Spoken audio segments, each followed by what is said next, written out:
still want to carpool on Friday with a Yeah, workshop? yeah. Could talk about where to meet or how. We have to cross the bridge, so I can probably pick you up then, because I'm coming from further south. Okay. If that works. I can drive.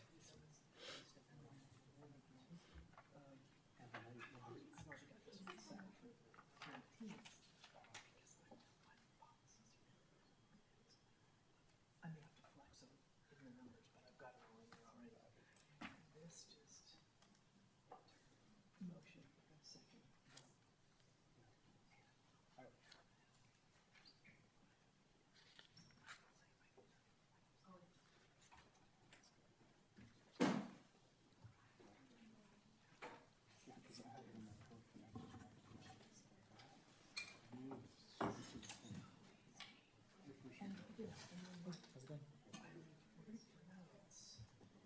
One more month.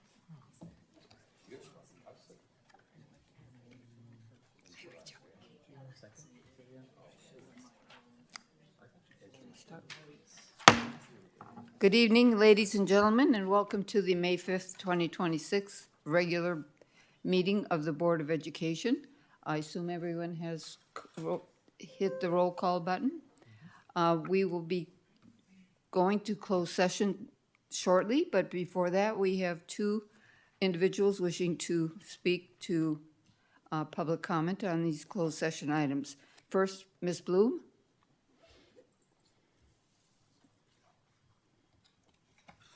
Hello, school board members. I hope you are doing well this evening. As you know, you're about to go into closed session, where one of the things you will be discussing is labor negotiations. Just like at the last meeting, I would like to encourage you to confirm that your negotiators are bargaining with your number one goal in mind. Students are the priority. Later on during the meeting, you will be looking at the AB 1200 disclosure. If I'm understanding it correctly, it means that unrepresented managers in NUSD earned a collective $563,545 over what was originally budgeted for them to earn. I don't know what sort of raise that was for them, 10%, 8%, 6%. But I do know that Mrs. Vicar wouldn't have approved those raises if you weren't able to afford Me Too raises for NTA, CSEA, and NUMA members. You may not have had Ms. Knutson around when all those raises happened, but Mrs. Vicar was here, and we know her specialty is numbers and budgets. Keeping that in mind, school board members, please encourage your staff members to be honest at the negotiations table and to bargain with integrity. Ask them to not play games at the table, but to instead offer a raise that shows that in Newark, we put students first by not putting our educators last. Thank you. Thank you. Ms. Parks?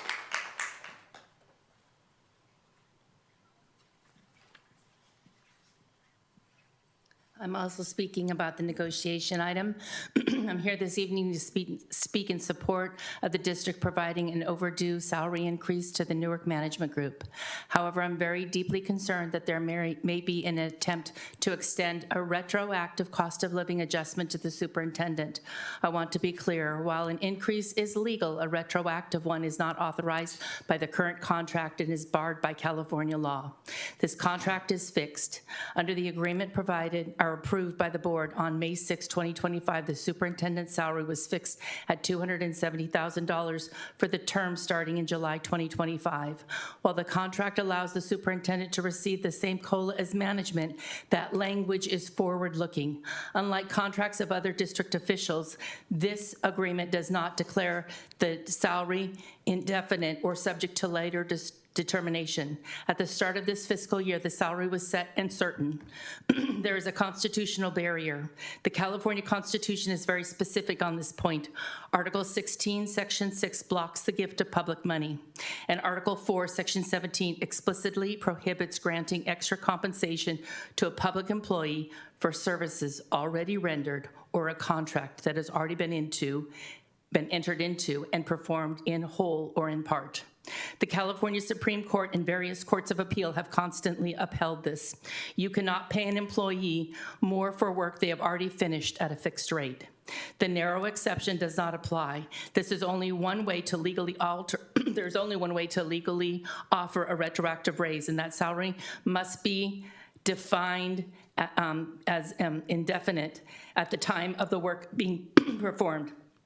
This requires two things: the board resolution adopting the fiscal year beginning January 1, declaring the salary indefinite, and specific indefinite language written directly into the contract. Neither exists here. Without these legal placeholders, the salary was fixed in 2025, and any attempt to reach back and increase pay for months already worked constitutes extra compensation and a gift of public funds. While Education Code Section 35032 allows the board to increase the superintendent's salary at any time, it does not grant you the power to override the state constitution. You can increase the salary moving forward, but you cannot legally pay more for the past. In conclusion, I urge the board to follow the law and protect the district from unnecessary legal exposure. A COLA applied from today forward is consistent with the contract. A retroactive COLA reaching back into this fiscal is constitutionally and legally indefensible. And once again, congratulations to the Newark Management Group. Thank you.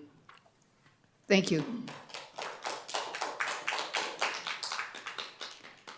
Next, we will be moving on into closed session, where we will discuss public employee discipline dismissal release complaint, conference with legal counsel regarding anticipated litigation, 2 cases, conference with labor negotiators, CSEA, NTA, and Newark Management Unrepresented, and 2.4 pursuant to Government Code 54957, employment of the Director of Maintenance Operation and Transportation. With that, we recess to closed session.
Good evening, ladies and gentlemen, and welcome to the May 5th, 2026 General Meeting, regular meeting of the Board of Education. We have just returned from closed session, but we will be returning back into closed session at the end of this meeting. Would you please join me in the pledge? I pledge allegiance to the flag of the United States of America and to the republic for which it stands, one nation, under God, indivisible, with liberty and justice for all.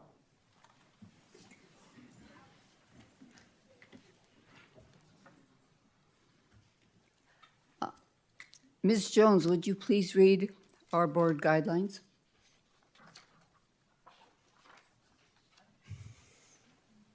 We will keep our focus on the best interest of our students. We will work towards that future, learning from the past. We will stay focused on our goals and avoid getting sidetracked. We will build upon the idea of others and look for common ground. We will paraphrase for understanding. When we have a difference of opinion, we will debate the facts of the situation and avoid personal criticism. We will address processes, not persons. We will respect differences. We will never dismiss or devalue others. Thank you. Next is the approval of the agenda. I'll approve the agenda, but I would like to pull 14.2 and 15.3, please. Okay, so I assume that's a motion to approve the agenda. Yes, it is. I'll second. And we've had a second. Please vote.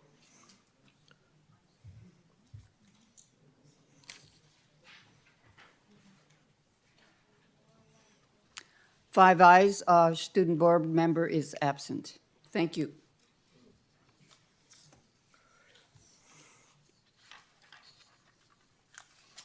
So on to employee. Next, we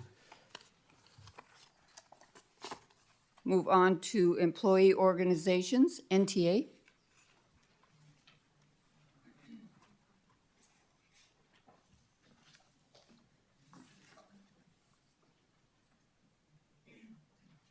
Hello, school board members, executive cabinet, and community members watching in person and streaming at home.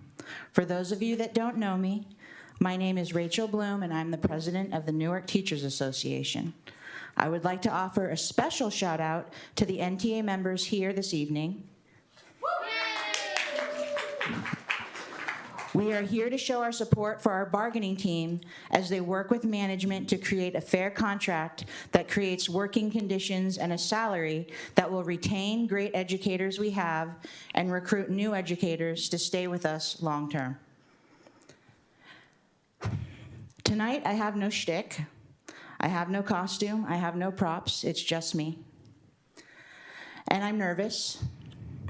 Many of my colleagues are nervous too.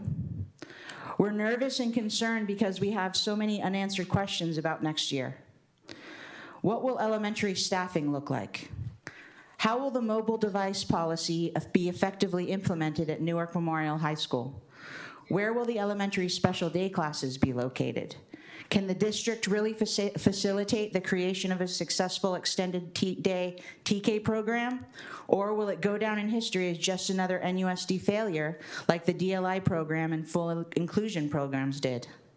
Will Bridgepoint educators be given all the materials they need to teach their diverse learners? Will the professional development we receive really help us meet the needs of our students, or will it be an expensive waste of time? Will we be able to staff open special education certificated and classified positions, or will the district spend gobs of money again on contracted employees? Will the next superintendent work out? Will the pause period at Newark Memorial ever happen? And if it does, will it actually work this time? Is it possible for the district to hire and retain an effective director of MOT? Will the next director of special education have special education experience? Will the next middle school principal last more than one school year? Will the district negotiate a contract with NTA that prioritizes what is best for students, like creating a contract that allows us to retain the great teachers we already have and recruit more educators to join us long term? So you see what I mean? When you think about it all, it's kind of nerve-wracking. These are the things I think about each and every day, and I know I'm stressed out, and I bet my colleagues are too. So, school board members, here's my ask. Encourage your staff to continue to work with us on answering those questions so we can finish the year off strong and begin next year even stronger. Finally, I would like to wish principals a belated happy National School Principals Day. School Principals Day was May 1st. This week is Teacher Appreciation Week, and I would like to wish all Newark Teachers Association educators a happy Teacher Appreciation Week and express my gratitude for all the effort they put into their work each and every day. Thank you.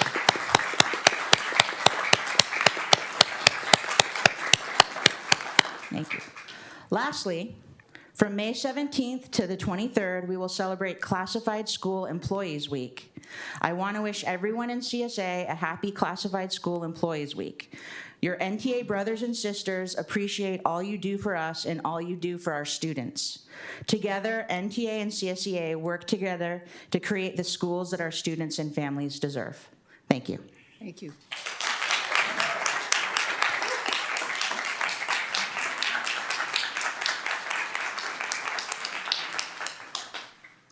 Do we have someone from CSEA here? Welcome.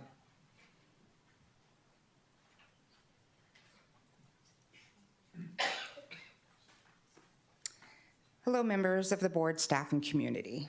My name is Maria Heffer, and I am the CSEA president of Newark Chapter 208 and the member of the CSEA negotiation team. I'm here to bring attention to the board agenda item 11.2, TK expansion of instructional minutes during the school day. In the background portion of this particular agenda item, it states, this staff report will detail the steps taken with the transitional kindergarten team this spring, including analyzing data from neighboring districts, visiting 2 local schools, and discussing the necessary actions, including collaboration with NTA and CSEA, to increase the current instructional minutes for transitional kindergarten with a proposed start date of January the 5th of 2027. There has been no collaboration with nor notification to CSEA to date. CSEA received information from our classified classroom aides that their teachers had mentioned an increase to the TK time. Just a quick reminder, we're a team. CSEA was not included in an important discussion affecting multiple classified groups that would also require negotiations, including classroom aides, who will now have students for longer periods of time daily, will require bargaining for longer work hours, kitchen staff, who will need to feed potentially more students at their school sites and determine adequate staffing, and office and custodial staff, who will be supporting potentially more students throughout the day while suffering layoffs this year and next year. There is a lack of transparency and communication of these actions. Finding out on a board agenda that there was supposed to have been collaboration with CSEA on this expanded TK program, when there was not, is not transparent. If collaboration with CSEA didn't happen, then what else didn't happen? We are trying to rebuild trust with the senior management, but it's still difficult to do so when lies are being presented as truth. CSEA looks forward to collaborating and bargaining with the district on this TK program expansion. Thank you. Thank you.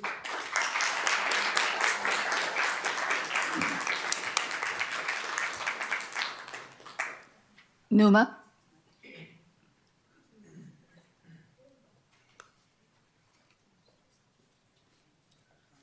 Thank you. Good evening, President Thomas, board members, and executive cabinet. Last night, we celebrated our EL scholars in our reclassification ceremony in the theater at Newark Memorial High School. In order to be reclassified, scholars must be on grade level in academics. They must be on grade level in the CASP or iReady testing. They must score a 4 on their LPAC, and they have to be approved by families and teachers. Quite an accomplishment. It was a room full of scholars, families, administrators, support staff, who all worked together to support each other and every one of those scholars. We are so incredibly proud of their inspiring learning. At the last board meeting, NUMA represented those members that work alongside our students, family, and staff to help our students all year long. You met our principals, assistant principals, behaviorists, manager of parent engagement, the athletic director, the director of child nutrition, and the child nutrition supervisor. We would like to continue highlighting our NUMA members. Tonight, we would like to give a shout out to our NUMA members that work in educational services, special education, and pupil services. Some of the members in this group also work directly with our students. Others work more behind the scenes, supporting their educational needs by providing support to the staff in the form of professional development and curriculum adoptions. This group includes the Director of Special Education, who ensures district-wide compliance with IDEA, oversees special education programming and staffing, manages services, contracts, and budgets. This role provides leadership for IEP implementation, supports school sites, and navigates complex legal and procedural requirements to ensure that students receive the appropriate services. The Director of Teacher and Learning.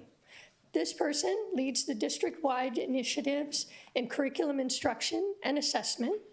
This position supervises select principals, oversees curriculum adoptions, coordinates professional development, and supports the implementation of district policies, ensuring alignment with state standards and district priorities.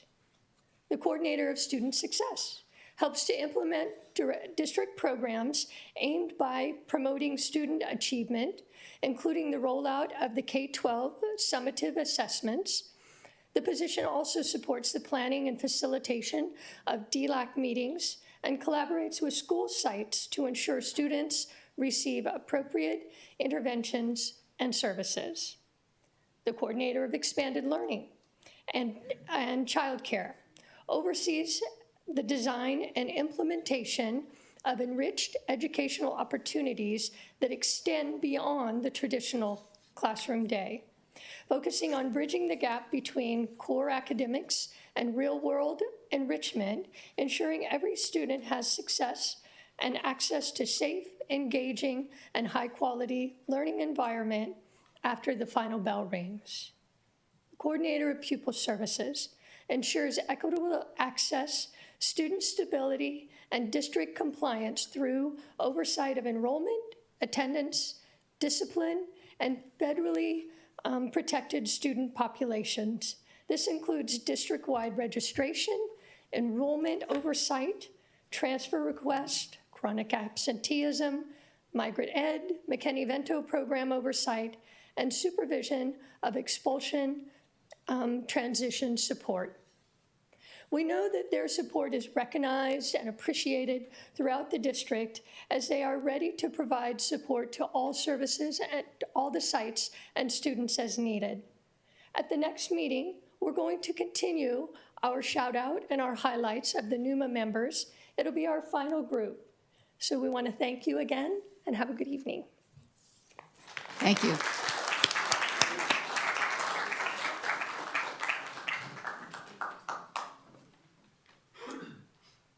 Next, we move on to recognitions and celebrations. Superintendent? Thank you. At this time, I'm going to have Mr. Williams lead us in this activity. Thank you. This is a very special opportunity to recognize two individuals that have done some amazing work here in Newark, supporting our kids either directly or indirectly. What makes tonight's recognition especially meaningful is that it takes place on National Day of the Teacher, a day that reminds us that the impact of education extends beyond the classroom and includes dedicated administrators and classified professionals who help make student success possible every day. This evening, it's our honor to recognize two dedicated professionals, our Teacher of the Year and our Classified Employee of the Year. Both of our honorees have connections to Newark that run deep. Both began their education journey as kindergartners in Newark Unified, continued through graduation from Newark Memorial High School, and came full circle when they both returned to the district in 2012 to serve the community that helped shape them. First, we'd like to recognize our Teacher of the Year.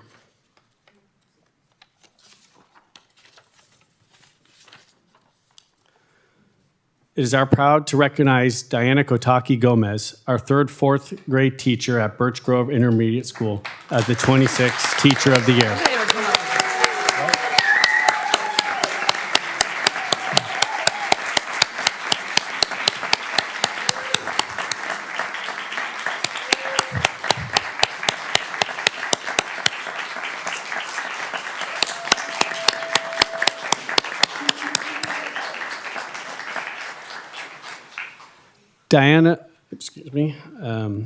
Diana will go on to represent Newark in the County Teacher of the Year program, which honors educators for their individual dedication, excellence in the classroom, and commitment to student success. Diana exemplifies these qualities each and every day. Her journey to teaching began long before her career did. Diana shared, "I've wanted to become a teacher as long as I can remember. I always admired all my elementary teachers, but the one teacher who inspired me the most was Sherry Heskett. She was my fourth grade teacher at Snow School. It is especially meaningful that she now inspires students in the same grade level that first inspired me." Please join us in congratulating Diana Kotaki Gomez on this well-deserved recognition.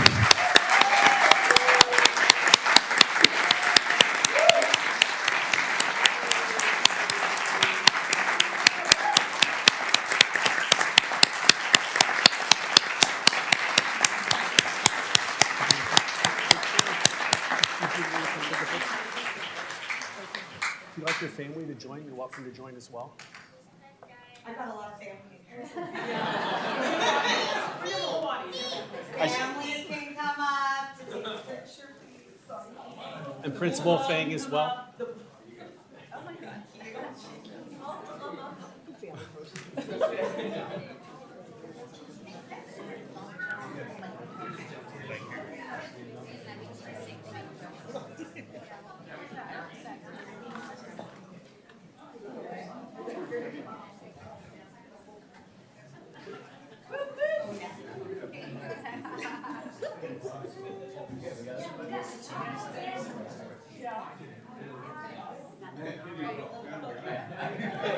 Thank you for holding that up.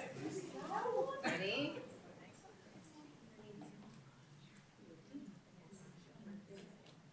Congratulations.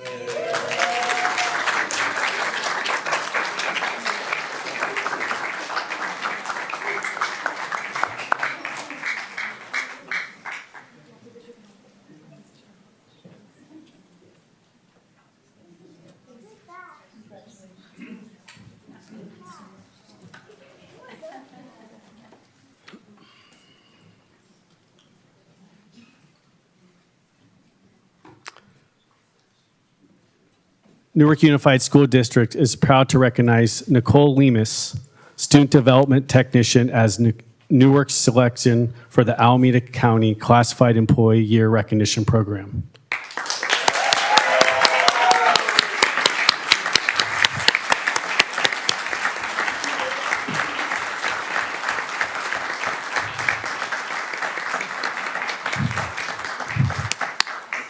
We are also proud to share that Nicole was selected as Alameda County's representative for the state-level recognition program in recognition of her outstanding service and leadership.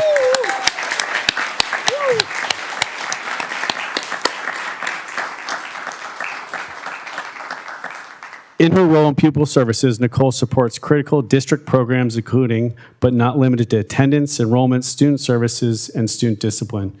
She is known for improving systems, removing barriers for families, and ensuring students receive support they need to be successful. Beyond her professional responsibilities, Nicole has dedicated countless hours to supporting Newark students and families through their athletics, community events, and service initiatives.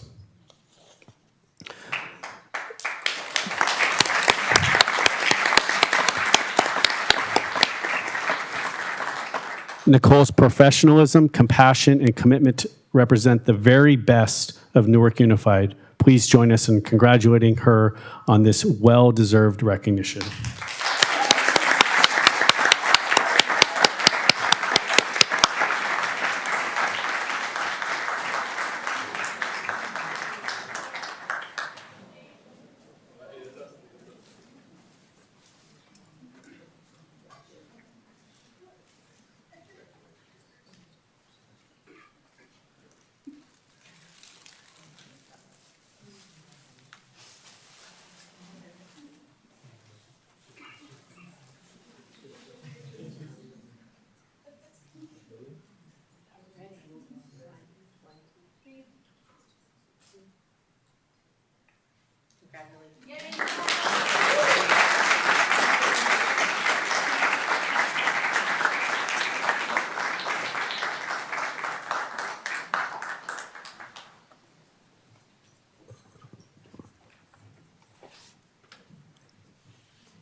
It was fun.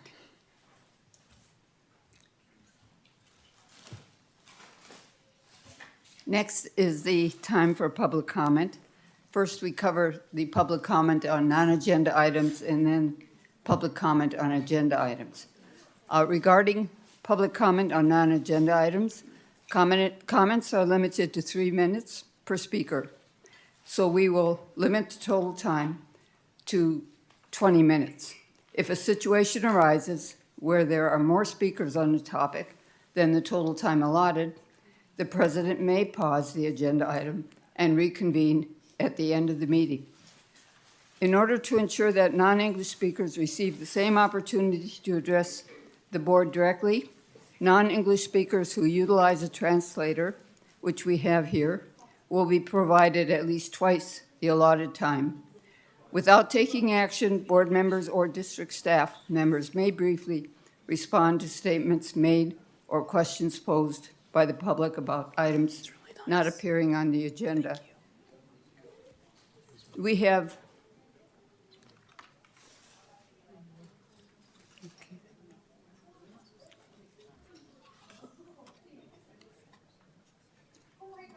several folks wanting to speak to non-agenda items, so I'll take them in order that they turned in their cards. First, Mr. Kerry Noop.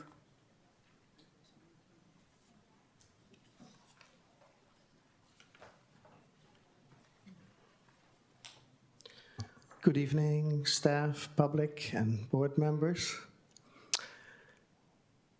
Where to start? I want to talk about the board's vision, or more like lack of vision. I don't want to even mention the minimum number of academic programs that come to these board meetings. And if they already come, they're likely ones that the boards want to cut. I don't want to talk even about the lack of, workshops that we have. I remember when President Jones started, the idea was to have every other meeting be a workshop, and we all know how that ended, but we don't have any workshops either. But the real thing I want to talk about is the lack of vision, what we're doing with those closed schools. I'm talking about music, snow, presumably the district office. There's no vision. And we have now a situation where staff has to bring problems to the board, and that's the world upside down. The boards need to be ahead of that, and we need to make planning. I am really afraid we're going to waste money. I heard, spending $1 million on a roof on a building we're probably going to demolish very soon. That's not proper management. So the board needs to come out with a vision statement. That's very easy. You have a special meeting or whatever, and you develop a vision statement. The statement, for instance, could be, we want to sell the district office and music. That's about 10 acres of land. That's prime land there. That's $45 million you can add to your pockets. Snow is also 10 plus acres. That's another 40 million. You got $80 million. You can do a lot with that. You can build a new school, say at Schilling. That would be nice, I think. You know, Schilling deserves to be the first in my mind. And you can even build a district office, maybe together partially with the city. And the district office, in the meantime, can find some office space. You know, $300,000 a year, that's the interest, easy interest on $80 million. So please hurry up. This is just unbelievable. We need to have a vision statement, and then we need to have an accelerated process to get a 7-Eleven committee going, and we need to get this stuff going. Thank you. Thank you.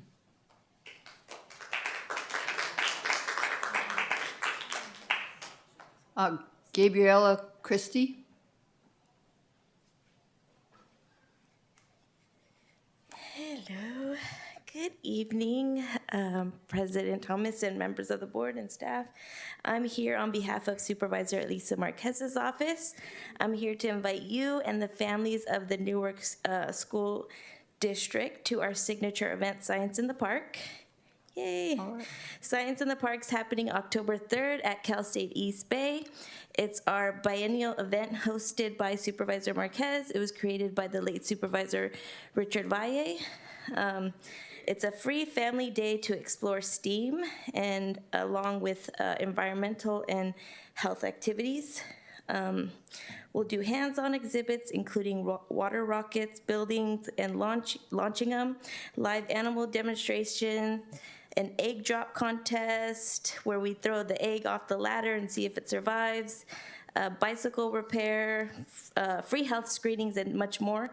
I'm leaving these postcards here, and I'm gonna leave them with the clerk, so you can have some, and I'll also forward them to the superintendent.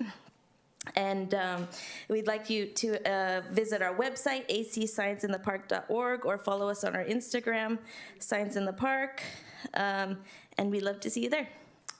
Thank you. Thank you. You know, I have a comment. Last year, our Newark team won the competition. Yes. And I think we got $5,000 Right. for our charity. What was the Yes. project? I forget. It was sorting Yeah, sorting recyclables. Yeah. So we won and we got the cash award, and Yeah. it's a lot of fun. So I hope my fellow board members will go again and join the competition. Yeah, we'll do that same thing and maybe a different game maybe, but we'll for raising the money. We'll do It's that. a lot of fun. Thank you. Thank you.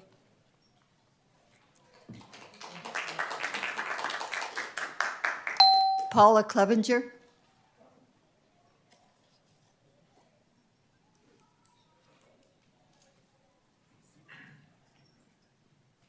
Hello, hello, hello. I gotta get my papers ready. I just watched NMS girls win the second to the last championship in basketball. So I'm very happy about that. Yay about that. But my name again is Paula Clevenger, and I teach sixth grade at ELA, and I teach ELA and social studies at sixth grade at Newark Middle School. I am here to talk about a couple of things. First and foremost, I wanted to mention what happened when Bridgepoint did their spotlight. I watched an amazing principal say that she had, underlined 3 times, to take her hard-earned money and buy PBS incentives. And all of you did not bat an eye. Like this was what it was supposed to happen, or how it was supposed to happen. This is Newark in a nutshell. The teachers fill in what the district lacks.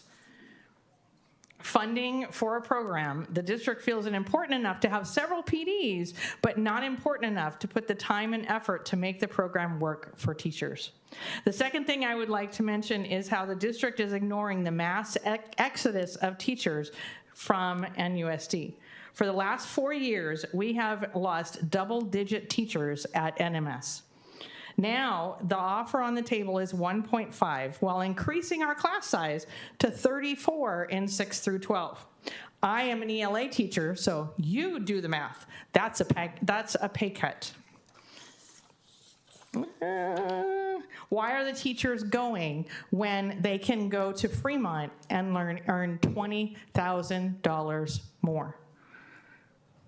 Let that sink in. A teacher can go to Fremont and make $20,000 more. We cannot make that up. There's no way possible that they can make that up in my bargaining session or anybody's bargaining session. But you can at least make Newark a destination where teachers want to go. And that 1.5 is a slap in the face when it comes to the fact that you have taken millions of dollars and separated it into a math pilot fund or a math adoption fund that we're not even adopting and not even piloting until next year. So Newark teachers, I've been here for over 25 years. There are tons and millions of us who have been here for over 25 years, but we are not gonna get those teachers we need if Newark doesn't start to become a destination for teachers. And the 6% that we're asking, that's a little bit to help.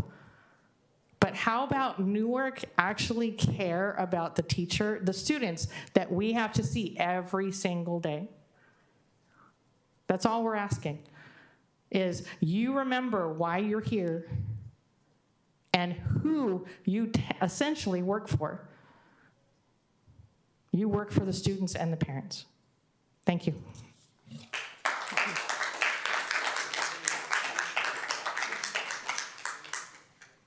Terrence Grindell.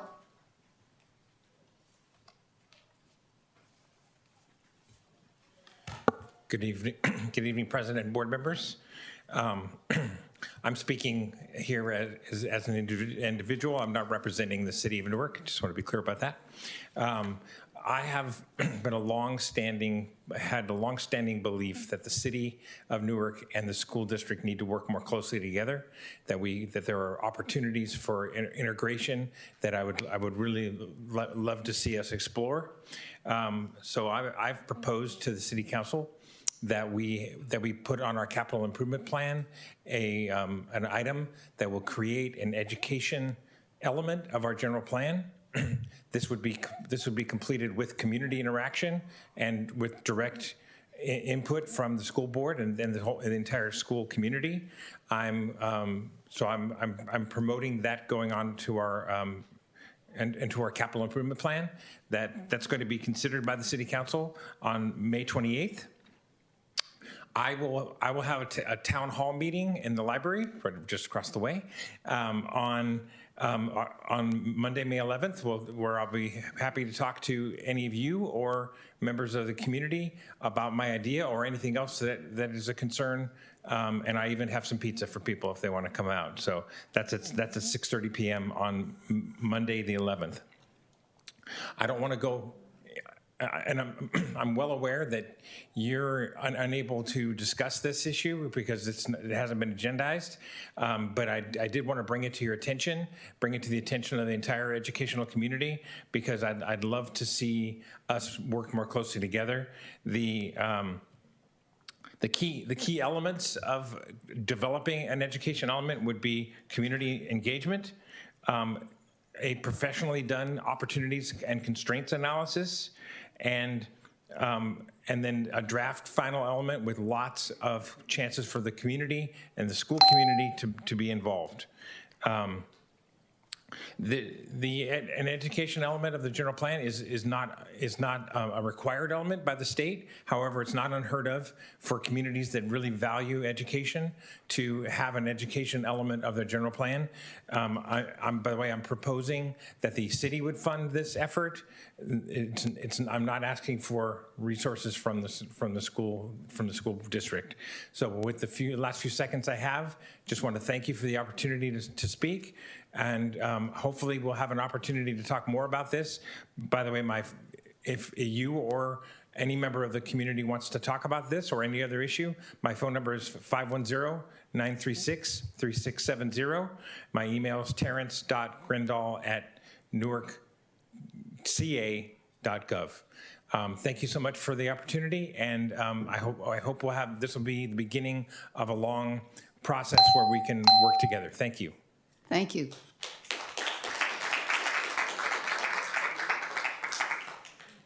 So next we move on to public comment on agenda items. There's 2 times when you can choose to address an item on the agenda.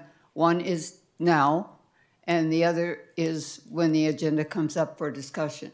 So I'll read the names of those that want to speak, and if you just raise your hand, and those that want to speak during the agenda items, I will set aside, and the ones that want to speak now, I will then call you up after I take your vote, if you will. Cindy Chin, would you like to do it now? No. Okay, hold on. Ms. Parks, Dio Roof, later? Okay. Robin Kawabata? Now? Okay. Fong Win? Now? For all 3. For all 3. Okay. Thank you very much. So, Ms. Chin?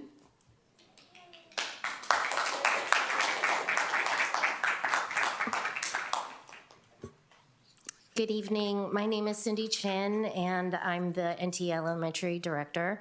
I'm here to speak on concerns that have been raised by TK teachers regarding tonight's presentation to transition TK to full day beginning January 2027.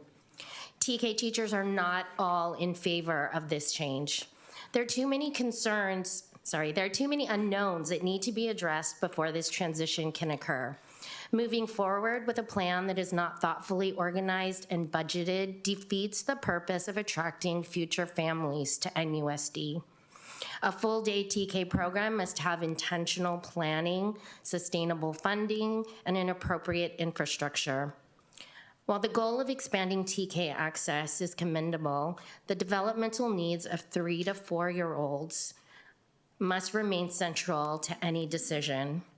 Full-day programming requires careful consideration of their attention span, stamina, play-based learning, and social-emotional development to ensure it supports, not compromises, early learning outcomes.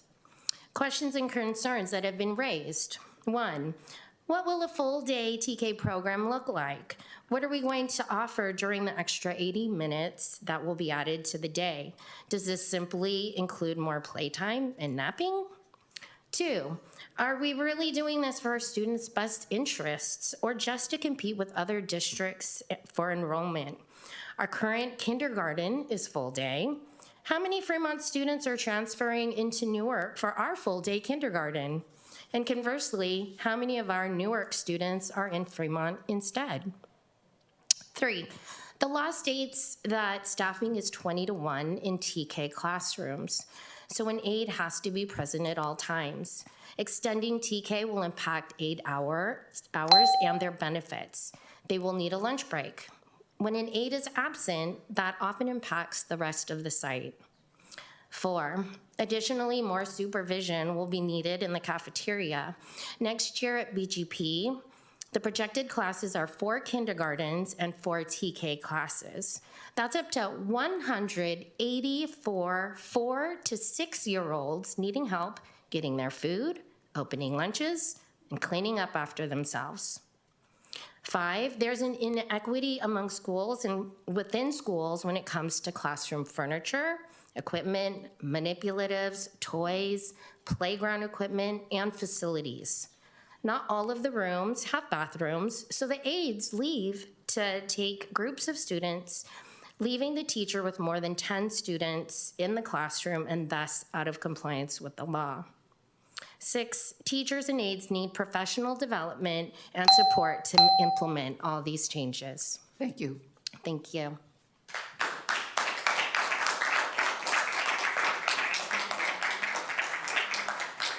Robin Kawabata.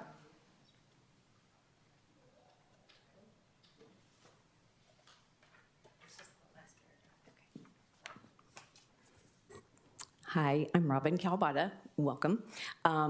As many of you know, when I come here to speak, it's very infrequently.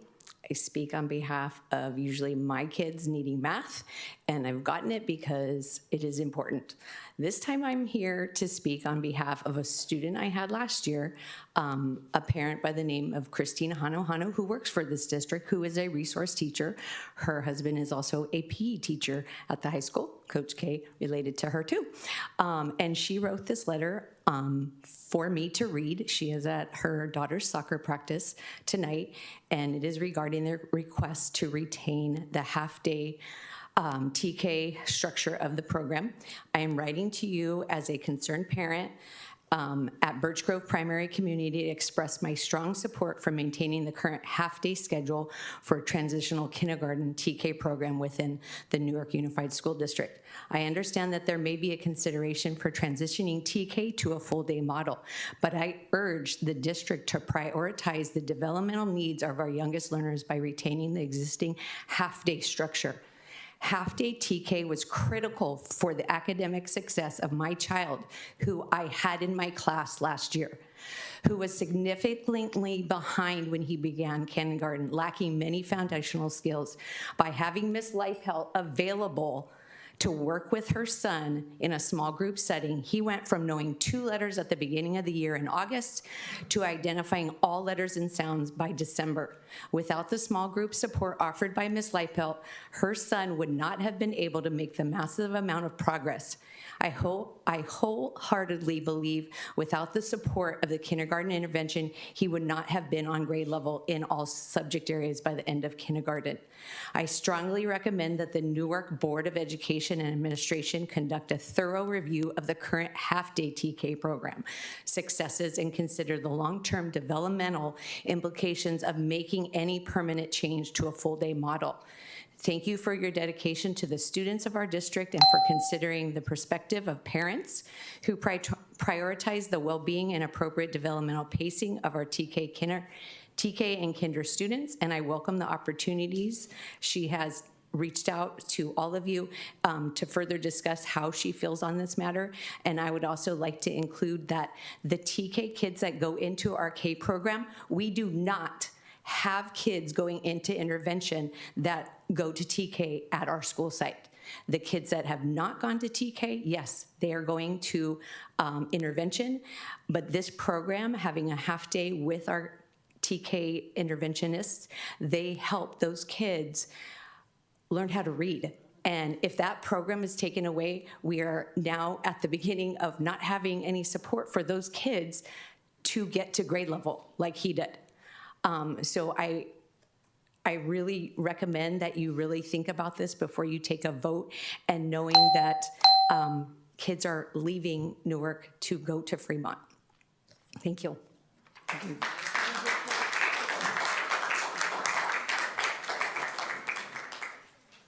Ms. Nguyen, you have 3 different items, so you have 3 minutes for each. Thank you. I appreciate that. Good evening, President Thomas, board members, Superintendent Vakar, Executive Cabinet, and Newark community members. My name is Fang Nguyen, and I'm a NUSD parent.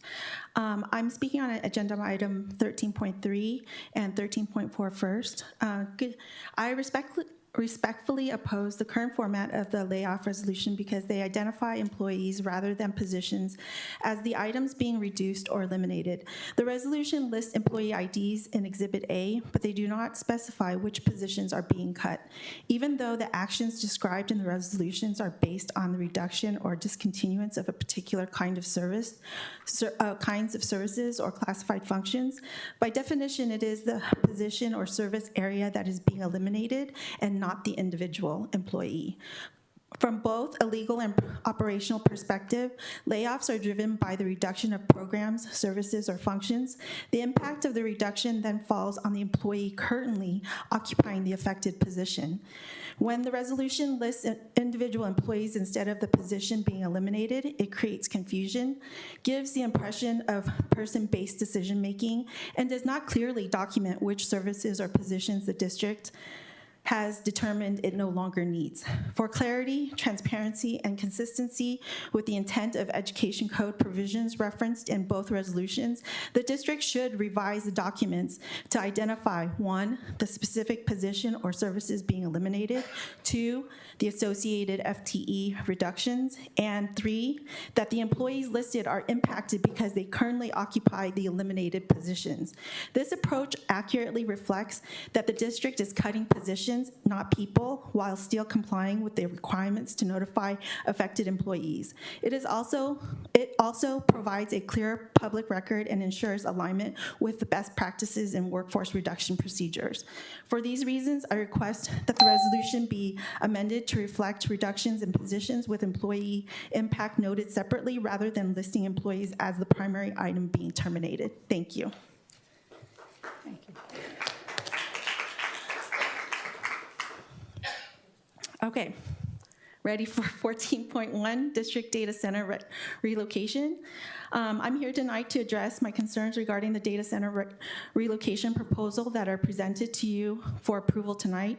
Based on the information provided, I highly recommend that the board does not approve these two proposals for the data center relocation tonight.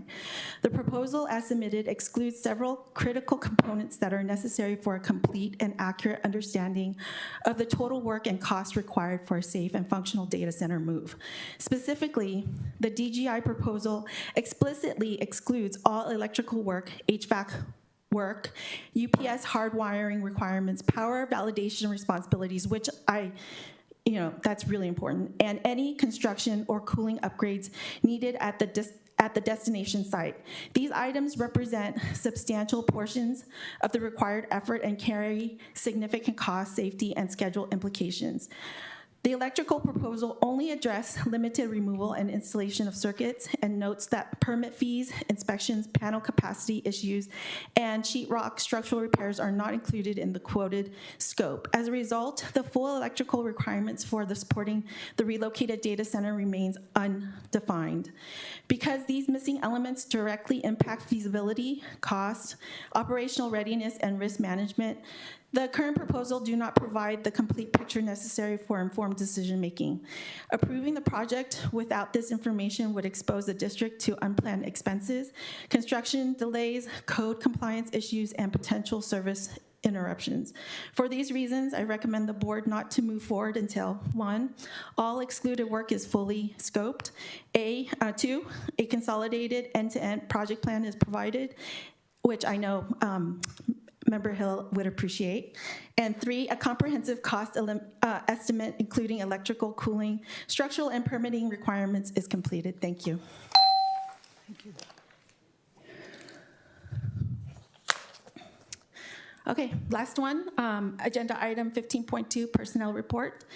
I'm here tonight because I want to express my sincere sadness that the resignation of Ms. Amanda Gollier from the position of Director of Special Education, it really makes me sad.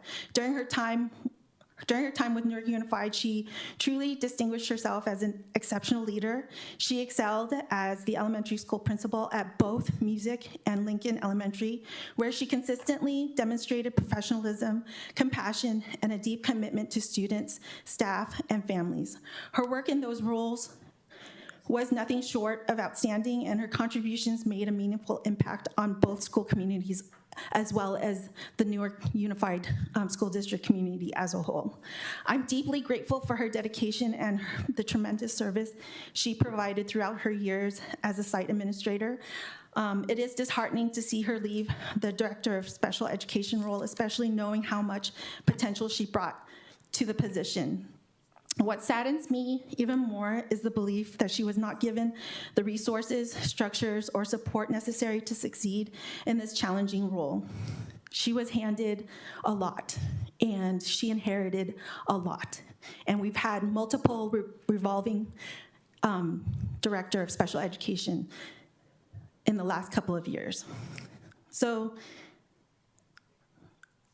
Leadership positions, especially those overseeing complex programs like special education, require clear systems, adequate staffing, and consistent guidance. It is the superintendent's job to set up staff for success, and the district's lack of support ultimately contributed to the loss of a talented and capable administrator. Her resignation is not only a significant loss for the special education department, but also for the entire district. We should reflect carefully on the conditions that lead to this outcome so the future leaders are equipped, supported, and empowered to thrive.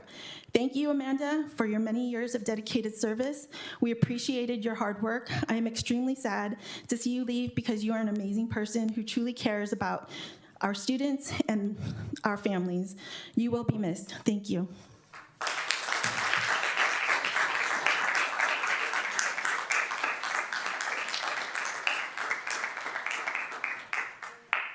Thank you. Next, we move on to superintendent report.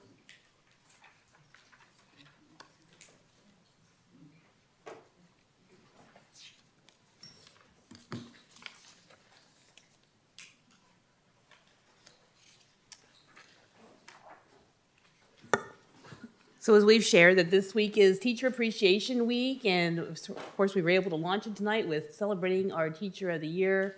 We are proud to recognize and celebrate the unwavering dedication, passion, and relentless commitment of our NUSD teachers. Special signs, posters, balloons, and treats are going to be posted at our school sites, and yesterday a message was shared with the community. A heartfelt thank you to all of our teachers across the district for their positive impact that they make on our students' lives every day.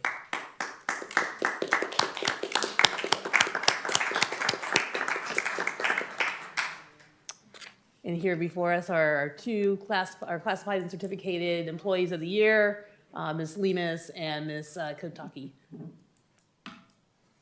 And Student of the Year scholarship winners, congratulations to Gadiel Cazetta at Newark Memorial High School for being recognized by the Mission Valley Art Regional Occupational Program as a scholarship recipient for building and construction trades, engineering and architectural pathways. The ROP prepares students for careers in colleges through hands-on CTE courses, and scholarship ceremony will be held on May 13th. And then last night, you heard a little bit earlier about how we were able to celebrate our annual reclassification ceremony. Last night, we had 93 K through 12th grade students representing 14 different languages who were reclassified as English proficient last night. And I think that's really something that we just need to really celebrate, that we've got 14 different languages that were able to accomplish this. And that's special thanks to our teachers who are dedicated in helping those students be successful. Students were honored and recognized with their families at Newark Memorial High School Theater, and a special thanks to Dino's Grill for providing a delicious pasta dinner for our families, and the Dream of Me Bakery for the beautiful cupcakes. Theater was filled with pride and celebration, and our students received their certificates. Congratulations to our Newark Memorial High School Rocket Club, who will compete in the National Final American Rocketry Challenge. 100 teams across the country earned the invitation to compete. Students will be traveling across the country to Virginia, May 13th to the 18th, and the competition is going to be held on May 16th. The American Rocketry Challenge, the world's largest student rocket competition, where students gain hands-on engineering experience by designing, building, testing, and launching model rockets that must meet a rigorous requirement. And then Thursday, Birch Grove Intermediate has their open house at 6 p.m. and Coyote Hills Elementary open house is at 5 p.m.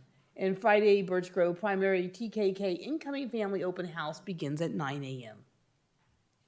Continue to have weekly, special education update.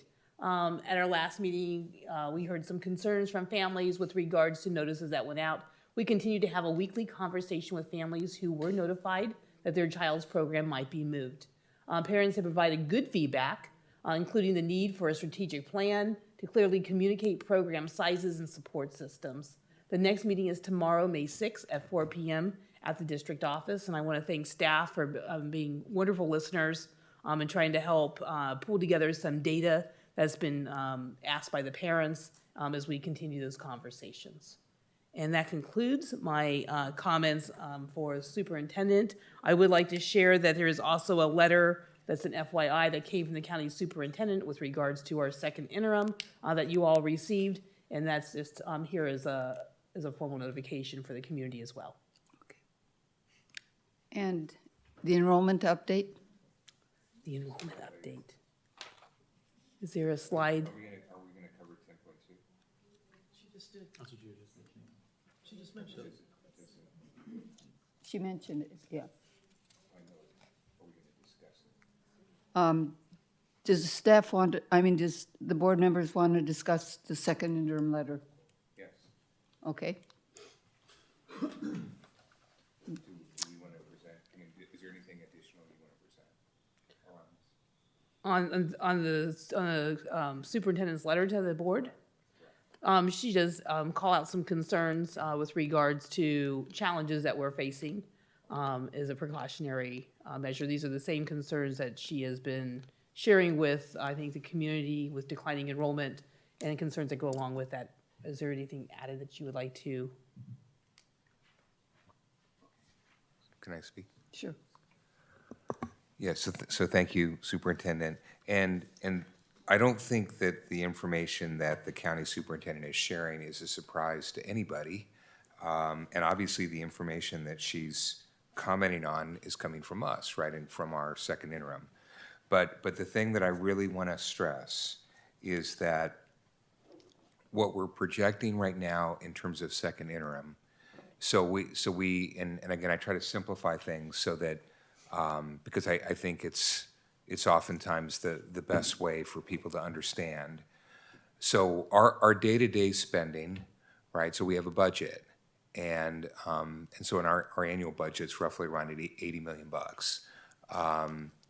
And so if we spend under our budget, that means that we have a surplus, right? So we have extra money left over, and just like in your family, if you have a budget, if you have a salary and you spend less than your salary, you can take that money and you can put it into savings. And then hopefully your savings grows, and then you've got a rainy day fund. But if you spend more money than you have coming in from your salary or your budget, then you have a deficit. And so what that means is it's got to be paid somehow, and that's going to come from your savings account. That's going to come from your rainy day fund. And right now we have a rainy day fund. We have basically we have roughly $30 million in our bank account, right? But if we look at what we're projecting in terms of our second interim for this year, we're saying that we're going to spend $10 million more than what's in our budget. And so that means that our savings account in 1 year is going to go from $30 million to $20 million. That is a really aggressive rate. And if we look further out, we're basically saying that in 3 years out, that $30 million is going to be down, so this is in our savings account, is going to be down to $3 million. And so we're now at our 3% reserve. And the thing for people to understand is that when you're a family and you start overspending, unless you course correct, at some point you're going to go bankrupt. And then your house gets repossessed and your car gets repossessed, and at worst, right, you're out in the street. In our situation, if we don't course correct, if we somehow don't get our expenses underneath our income, then we're not going to go bankrupt, we're going to get taken over. And that's what happened to Oakland. And we can fool ourselves and we can say, oh, it'll never happen. But it happened to Oakland. And Oakland's never gotten out of it. This has been going on practically for decades. And so there are so many things that we can potentially spend our money on. There's no doubt that there's need everywhere, but we have to constrain our need by our budget. And so we really need to be careful here, because the fact that we're draining our bank account by 30% in 1 year, and we're going to be down to almost nothing in 3 years, it's a cause for alarm. So that's what I wanted to say. Thank you. Thank you.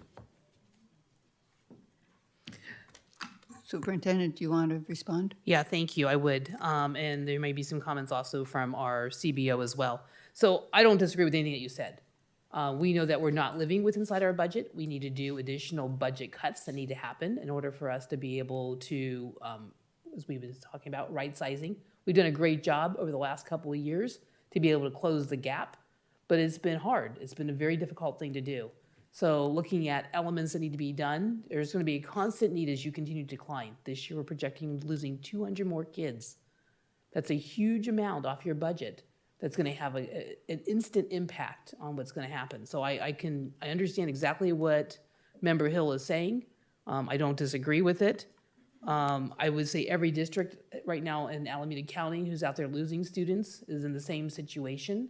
And I think we need to figure out how do we make sure that we're able to attract and retain our employees, which I know has been a huge initiative that you guys have prioritized. And I appreciate the fact that you took that measure back in December to say that this needs to be a priority as we continue to work within our budget as to what we need to do. You've asked us to take a deeper dive looking at contracts. We are doing that, especially with regards to the areas that we have the largest amount of services. One of the things I've asked Ms. Knudsen to be able to do when she presents the budget is she's going to actually kind of show you kind of a breakdown of where some of the monies were spent in the past on our contract services, so you can see what departments are really coming from. Because I think sometimes there's a mixed message on where it's coming from, and sometimes it's the ones that you can see, but not necessarily the ones that you can't see. So I want to make sure that it's really clear, like where we're spending that money at and what that looks like from an analysis standpoint. And then, you know, when you had a contractor come in, and he was really great. He was able to come in and really help, I think, take a look at our budget at a time when former Superintendent De Leon was here, and he, you know, at the request of the board, you know, had a series of budget meetings to be able to look at from a task force standpoint as to what could be done. The problem was nobody really wanted to call out positions. And the bottom line is that's where your bigger part of the expense is. It's been both, it's in the positions, it's in the positions that we can't fill that then we're paying for with expensive contractors. And those need to be things that need to really be considered, I think, if you're going to go act this coming fall and reenact and maybe reestablish another task force for budget. I think those are areas that we need to go back and address. It kind of took us over the last 3 years, what we've been kind of working on the plan, although it wasn't enough big items to really help us get there. Instead, those harder decisions have had to come here, you know, during other kinds of budget cuts that we've had to do here, but they weren't necessarily called out in the budget by the budget task force.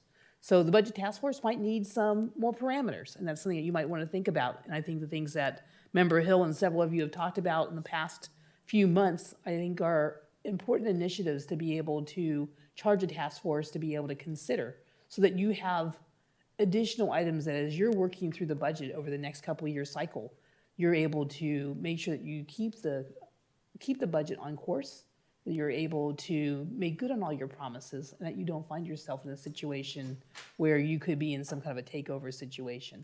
I don't think you're in a takeover situation now. I feel like you are healthier than some other places, but we have to continue to navigate it, and it's going to be difficult. And each time that you have to do additional cuts because you lose students, it's that much harder because you also don't have the 3-year rolling average. That's, you know, it also has a decline that comes with it, and eventually it comes back to kind of, by the time that 3rd-year cycle comes in, it's still a compound negative, right? So those are things that you really need to think about. Ms. Knudsen, do you have anything else that you might want to add in the conversation with the county letter? I think it's also important to remember that May is a very big month in the California Department of Education realm.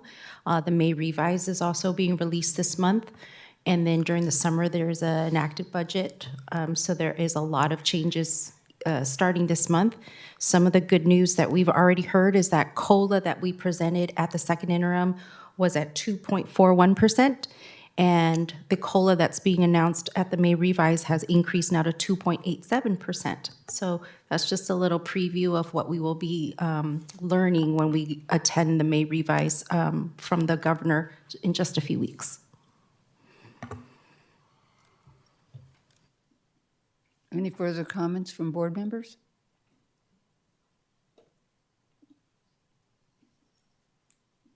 Thank you.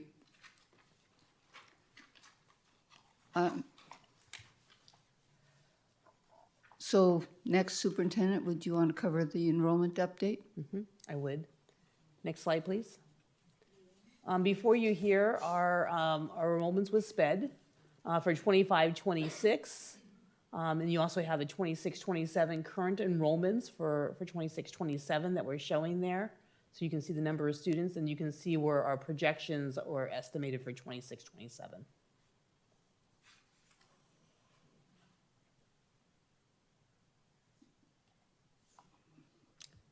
This shows you the enrollments with special education in the blue and the 26-27 projections currently that are sitting out there in red. So we tried to show it to you two different ways based on what you've asked for. Can you go back to the prior slide? Are there any questions or thoughts? Member Hill? Oh, I'm sorry, Member Block. Member Block? Thank you. Historically, do we have an estimate about how many additional people enroll past the beginning of May? Like from now through the start of the school year? How many more we could reasonably expect to enroll? I don't know. I'd have to talk with Nicole Lemus about that. What I will tell you is this year, I think we've tried to let families know sooner than we have in the past as we've been doing our centralized enrollment and trying to make additional improvements to the system. I would imagine that we will have some people that will be shifting around and moving over the summer, and we may not hear about them until late. But we are trying to stay on top of it by making sure that we make earlier commitments to our families so they're not just sitting out there and that they kind of know like where they're being placed at. So we are trying to make that happen immediately. Got it. And then notifications for those that have requested to leave the district. We're also subject to a timeline on that to make sure that we provide them with the appropriate notification and that we do a review as to why they're leaving. That goes along with that. And so we've been collecting that information. And do you have an estimate on how many requested outgoing and ingoing transfers we have at the moment? I can't remember now how many it was. Was it 40? Yeah. I think it's about 40. I remember seeing the. I'm sorry, I don't have the number with me. I can come back with the more defined number. I want to say like it was around 40. Okay, great. Thank you. It's for a variety of different reasons. Okay. Thank you.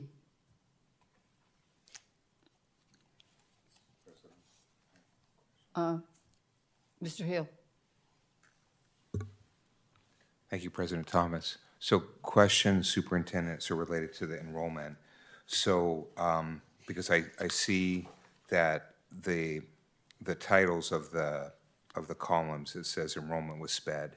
And I just want to confirm, because I know that in the last meeting, we had a number of families come in that were concerned about changes in SPED and the impact that it would have on the kids and likely a possible change in enrollment if they're not happy with it. And so it's my understanding that we have paused any changes at this point, and so we're not going to see any changes for this year, any changes to like teachers or classes or what or where kids are placed, right? That's all paused at this point. Is that correct? So although I paused it, we've actually been finding out information from our families, and as we've been learning a little bit more, we've been able to do a deeper dive on some of the topics that they've asked us to explore.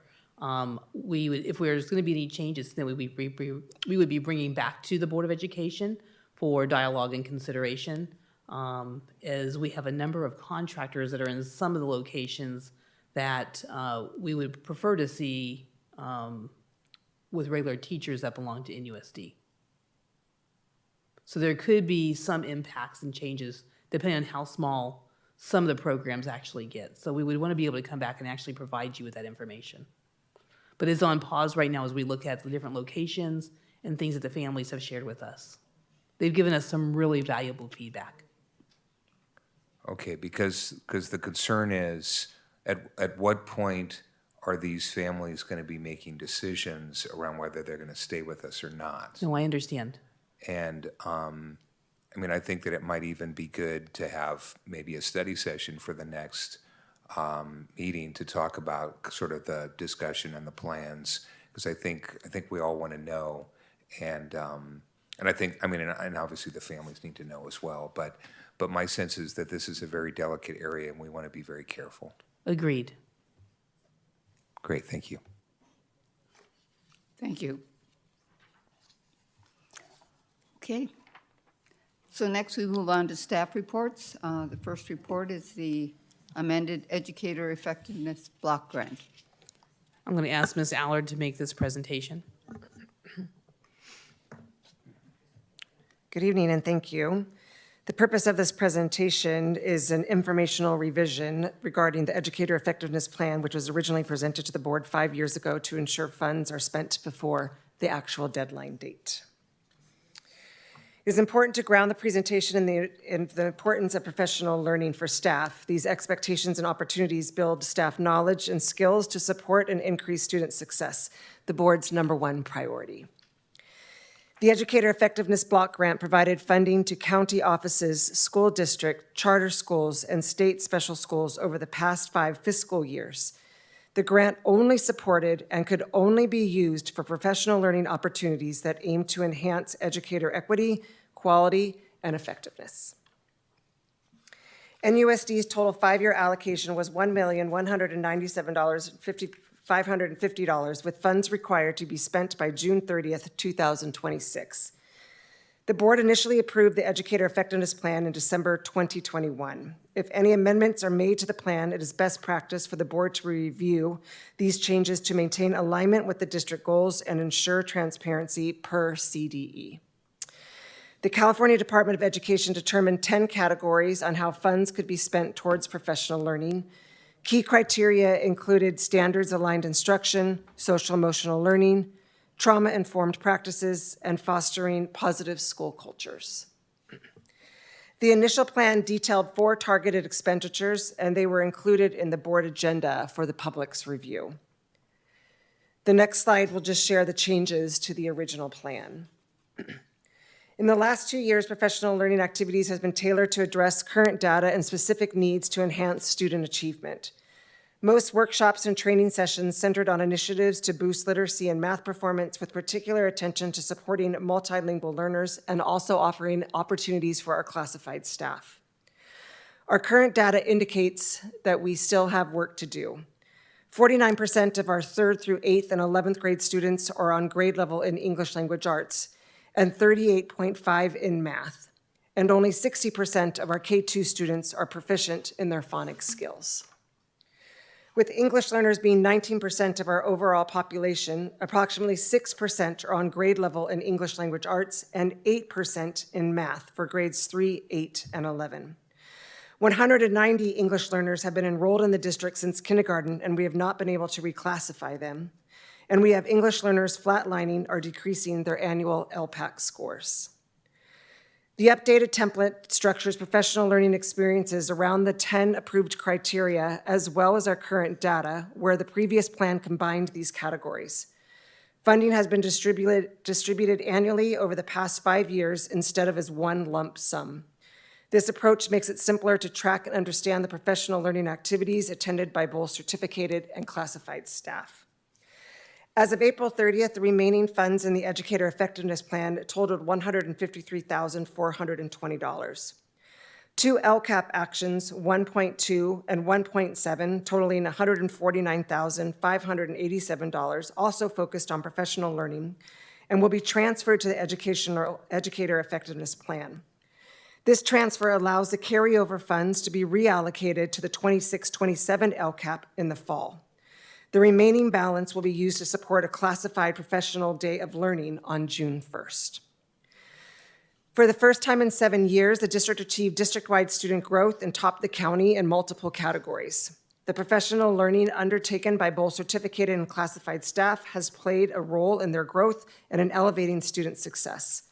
With 2 new state-approved professional plans on the horizon, the district is well-positioned to sustain the momentum and drive ongoing improvements in student achievement district-wide. And this concludes my presentation. Does the board have any questions or comments? Member Block. Just a quick question. So this is presented on the agenda as a discussion information item, but then it suggests that it's up to us to review and approve it. So are we taking a vote on this, or is this simply an information item? I believe it is just an informational revision item that needed to be done because the original plan was revised. Got it. Thank you. Thank you. Mhm. So the next staff report is President Thomas. Yes? Oh, I'm sorry. To the board. Mr. Anguiano. Thank you. Ms. Allard, thank you for the presentation. In the previous slide, I believe it's the third to last slide, 190 EL students have not been reclassified. What type of intervention or support are we additionally giving these particular students and focus, and just the range of what grade levels are they at that point? Do you have that information? We have a total of 844 English learners in the district. 190 of them have not been reclassified. The majority of them are in our middle and high schools now, who have been with us since kindergarten, and we have not been able to reclassify them as English proficient. We're starting to get very targeted in our interventions with our bilingual aides, our EL liaisons, offering after-school support as well. And we'll be getting very focused in offering designated English language development blocks next year. And just to piggyback off of that, understanding you mentioned middle school and also high school. And from my knowledge, we did not have a bilingual aide at the high school.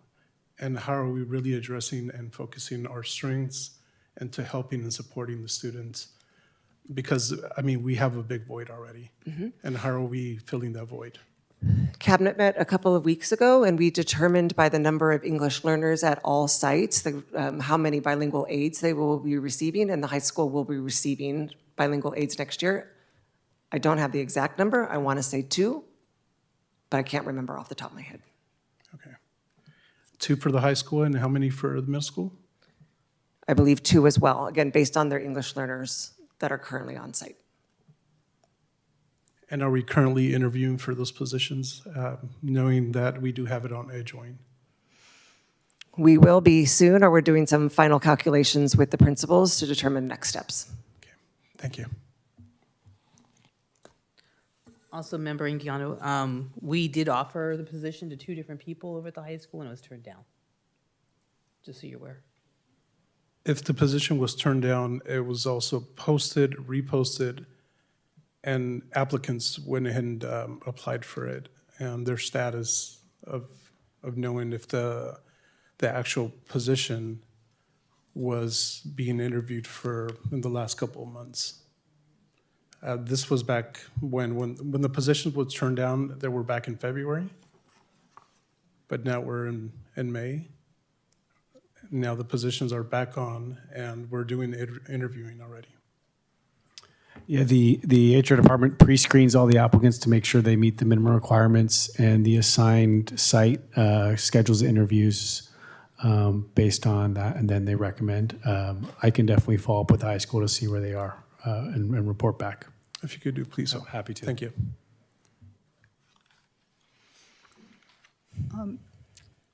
Maybe it would be good at some point to have a staff report or a workshop on our English learner program and the plans for improving the number of them that are on target.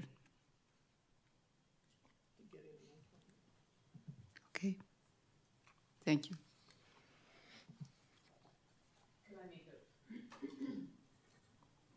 I can talk with staff, I can talk with the executive cabinet a little bit more about this, but we might want to expand that just a little bit around some of the other support systems that we're doing that are tied to the LCAP, that's tied into your goals for student academic success, because I think there's a couple other areas that you might want to have an update on as well.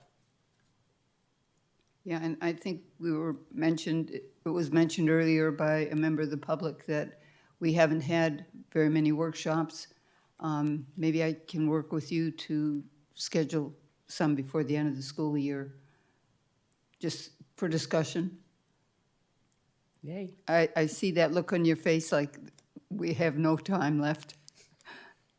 It's getting a little tight, especially with LCAP and budgets coming up. So I think those are things I think that we should be talking about, though, for your program year coming up. Okay, thank you.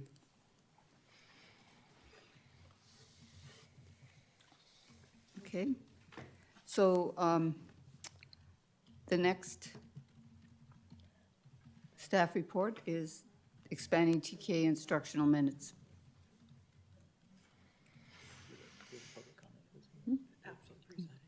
After the presentation.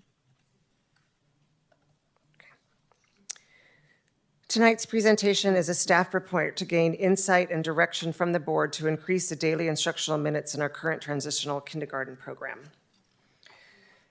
Our transitional kindergarten program is the first year of a 2-year experience for students who are not old enough for transitional kindergarten. The program emphasizes the development of social and academic skills through a play-based approach to prepare them for future success. This is also the first year where transitional kindergarten is now accessible to all 4-year-olds, including the youngest members in that age group.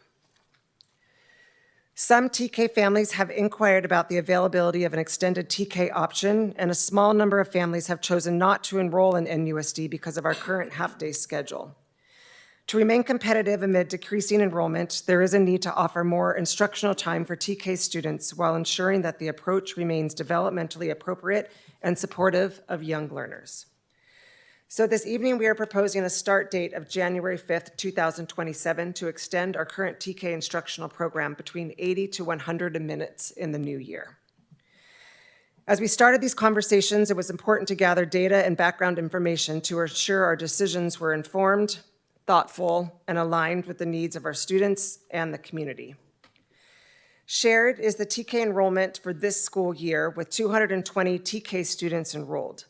I have also included our TK enrollment for 26-27 by site as of last Friday. As of now, two TK classrooms will be reduced, one at Lincoln and one at Schilling. Approximately 35% of our TK students are already staying after the TK dismissal. 77 stay on campus until approximately 3 p.m., while 46 out of those 77 are on campus between 3 and 6 p.m. We reached out to the county office to learn what other districts, charters, private schools, and academies offer. According to their report, only 6 out of the 18 districts in Alameda County offer a half-day program. Dublin and NUSD release the earliest with a 12:05 or 12:25, depending on the school site. Within the county, there are also 17 other schools, mostly private, and all of them offer an extended day program with dismissal times ranging between 1:30 and 3 p.m. This spring, we have had conversations and taken steps to present the remaining slides this evening. Since January, the TK team has met with me, the coordinator of extended learning, NTA president, and with human resources. I have appreciated the TK team's candid feedback, ideas, questions, and even emotions as we collaborated to envision the potential of an extended day. We had the opportunity to visit 2 TK programs recommended by the county. These visits enabled the TK team to gather new ideas, while also confirming the aspects they valued in an expanded program and identifying what might not work for our district and community. I do want to acknowledge that change can present challenges, and we are ready to tackle many of the what ifs and how will we scenarios. Beginning in August, a dedicated planning team will convene to ensure the process is thoughtful and inclusive. It is important that all perspectives are heard and considered, and our goal will to have everything ready and finalized before Thanksgiving vacation. Shared are some of the scenarios that the planning team needs to discuss for review. This presents a valuable opportunity to be intentional with the decision, ensuring that we thoughtfully plan every next step with care and purpose, including collaboration with NTA and CSEA from August through November. Our TK program establishes the essential groundwork for students' future achievements across the district. Together, through open dialogue and a shared commitment, we can continue our current success while extending the school day for our youngest students. And this concludes my presentation. Thank you. Comments and questions? Mr. Hill. Thank you, Ms. Howard, for the presentation. Can you tell us again, maybe I missed it, so when are we looking to make this change? after the new year, January 5th. Of 2027? 7. Okay. So appreciate all the hard work, and I know that there's been a lot of discussions, et cetera, around this. But one concern that I have, and I don't want to make an accusation, but I want to express a concern. So we've had a few people come up tonight and express that there are impacts that this would have, that where at least they expressed that they didn't feel that they were consulted, that the impacts weren't fully appreciated or understood, and so that, as a board member, makes me pause. And what I think is really important, I mean, and I'll give you an analogy, and again, this is not, I'm not trying to do an apples to apples comparison, but in the district where I teach, so I'm on the ground, right? So I'm literally in front of students and have to make things work. But in my district, there have been a lot of decisions recently being made, particularly within the finance department, where they have obviously not consulted any of the students or any of the teachers and people that are impacted. And at one point, they put a policy in place that said that at a school site, an entire school site, that that no more than, I think it was like a couple $1,000s could be charged to a credit card per month. Not understanding that there are some programs, like, for example, the one that I'm involved in, where I could easily, depending on the month, maybe have to charge $5,000 for one particular event. And so my point is, I'm not trying to draw a parallel, but what I am saying is that the people that are closest to the problem oftentimes are gonna understand the impacts, and if we're gonna be successful in the implementation, that we really need to make sure that they're in the loop and that they're bought in. And what I would appreciate kind of coming forward is, I would like for these people to come forward as a part of the team and to express, we've met, we've talked with various people, we've come up with a solution, and we're all bought into it, right? Because if I'm hearing from people on the ground, if I'm hearing from the TK teachers, from other people saying, yeah, we've thoroughly analyzed this, and okay, maybe there are some drawbacks, but we've achieved consensus, I think it's easier for, at least for me, to support it. So I'm hoping that you can caucus again with the various individuals and maybe bring back, a sort of a second take at this, and ideally have them speak to it and make sure that we've worked through all the concerns. So that's my input. Thank you. Mr. Block? Can I respond to that? I'm more than happy to do that and go back to them. At my last meeting with them 2 weeks ago, the end of the meeting did conclude with, I will be bringing a presentation to the board with the recommendation for additional 80 to 100 minutes. Are we all we're all okay, knowing that we would have planning time? So I'm more than happy to bring you back. This wasn't just me going forward without getting consent. No, I'm not, and I'm not trying to draw any assumptions. But what I'm saying is, let's have them come up and make the presentation. So okay, let's have them do it. Mr. Block? If they're on the team. Couple of questions. First, in terms of the additional 80 to 100 minutes, what is the vision for what that might involve? And I guess I'm curious to hear, like, I know, we've heard that, a lot of the other surrounding districts are offering this and that there may be some demand for parents to have an extended time. In terms of the educational vision for having an extended day for that age level, like, what is the philosophy behind it, or what's the rationale regarding why it might be beneficial for the students themselves? Yeah, in conversations with the TK teachers, we see this as a wonderful opportunity to offer more enrichment activities through our Prop 28 funds. So we can bring in music, we can bring in STEAM activities, we can bring in art, etc., so that we are continuing to advance those skills in those particular areas. Thank you. And then we had also had a question about the interventionists. So I guess from my understanding now, currently, the TK teachers in the afternoons push into the kindergarten classrooms to provide support. Am I correct in understanding that?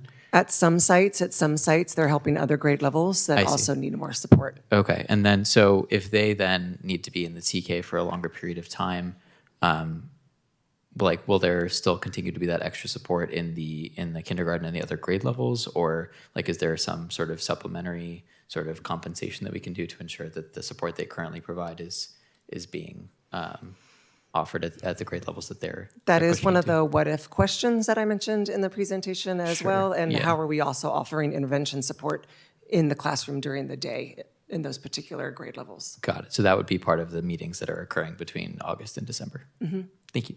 Mr. Aguiano? Actually, Ms. Adler went ahead and answered that earlier, saying that they will bring the 80 to 100 minutes, a model and a description of what has been talked about. So the electives, the dance, the music, how many TKers per classroom would you roughly have? If that would be, I mean, Ms. Chen went ahead and mentioned 21 TKers. 20? I'll refer to my colleague, Mr. Williams. The requirement is a 20-to-2 ratio for a TK. So typically what we have, and that's what was mentioned, the teacher assigned to the classroom, and then there's an aide that would be the second adult in the class that would get us to the 20-to-2 or 10-to-1 ratio. And if there's an actual overflow, depending on the numbers? So if we had to go beyond 20, then we're required to make sure that we still maintain that 10-to-1. So that could include increasing an aide or being strategic on how we make sure, but we're required by law to have that ratio in place. Okay, thank you. Ms. Jones? I just want to speak on the value of having them in school longer, where they it's going to strengthen. And the things with the Prop 28, the things like the music and the dance, and those are really good activities to increase their brain function, to be able to be ready to learn. And just from my experience of being an elementary teacher, I saw how much of a difference that made to the students to have those right brain activities so that their left brain can function at a stronger rate. And I think one of the things we need to think about is that, yeah, in the beginning, I think it will be more difficult as we're looking at intervention time, or people that are staff that is going to be working with the interventions. But as the program develops and gets stronger, those students are moving up, and they'll be more ready for kindergarten and be able to master more of the kindergarten curriculum, so that we will need the hope is that they will need less intervention as time goes on. In the first few years, it's going to be a little bit more difficult than after it's been established and we see those kids getting into kindergarten, first grade, second grade, and that they hopefully are higher because they've had that strong, really strong TK experience. So just kind of the other side of looking at this. Thank you. Thank you very much for your presentation. I'd like to have you tell us a little bit more about what you learned during the 2 visits to the 2 school districts for their programs. One of them was during the afternoon time. It was more play-based and not as structured of a time. So the team came back with, I don't know if that's something that we really would want to do and see in our extended time that we had together. The other one was in Oakland Unified, and they appreciated just the theme-based approach, how students were learning through play, interweaving with the academics. And those kids in Oakland stayed till 3 o'clock in TK. Okay, did you, were there any eye-opening learnings that you would, from those visits, that you would like to apply to our 80 minutes? And are you suggesting 80 or 100 minutes? That's one of the things that the team could not decide on at our last meeting, but felt comfortable saying, coming to you between 80 and 100 minutes for the continued conversations to happen in the fall. A lot of the conversations focus on what could enrichment look after their lunch period, and using the Prop 28 funds to do that. Did you want to say something? Sorry, yeah, I just had one last question back on that enrollment slide. So it did look like there was still a lot of open spots for next year. Do we anticipate that a lot of those will get filled by the fall? Like, do TK families sign up late because they're just entering the school system? Or I was just curious because I know we're at like 220 this year and it's like 170 or something like that currently scheduled for next year. We would hope so, and to also have the opportunity to advertise that we're extending our day. Got it. Thank you. Ms. Parks? Oh, for the next, no, sorry. I'd be happy to comment on this because I'd love to know how you're going to get. No, I'm sorry, I meant to be asking you after we have our next presentation, I'm sorry. So next, if there's no further questions or comments on the TK program. Just one final comment, if I could just kind of do a wrap up on this. We felt it was important to start having a conversation here with the board. You've asked us to bring you earlier conversations about what was happening. So this is a staff report as we move into next year as to like what we're working on. So you're aware. We'll probably also need to do some surveys with families also next year to be able to learn from them what their needs are as well. I think that's going to be important, especially if they're signing up right now thinking that they're only in a part-time program, half-day program, and they're not in a full-day program. That could have an impact on families, and so that's something I think we need to go back and make sure that we have them participate also in some dialogue with us through surveys. Okay. So next we move on to district office roof repairs. We'll have the staff report first, and then we will call on Ms. Parks for her comment. It's a very brief staff report. Before you is we would like to be able to go out to bid to figure out exactly how much it's going to cost for us to be able to repair the roof, especially on Building B. We're very concerned about the current condition. If you've been by recently, with the most recent rains, it's actually expanded, and the concern has become much more of a higher level for us. We've also had a walkthrough with Keenan, who has looked at the structure as well. They have significant concerns, and I'm asking the board for consideration to be able to go out for an RFP to determine exactly how much it would cost for us to be able to repair the roof. Okay.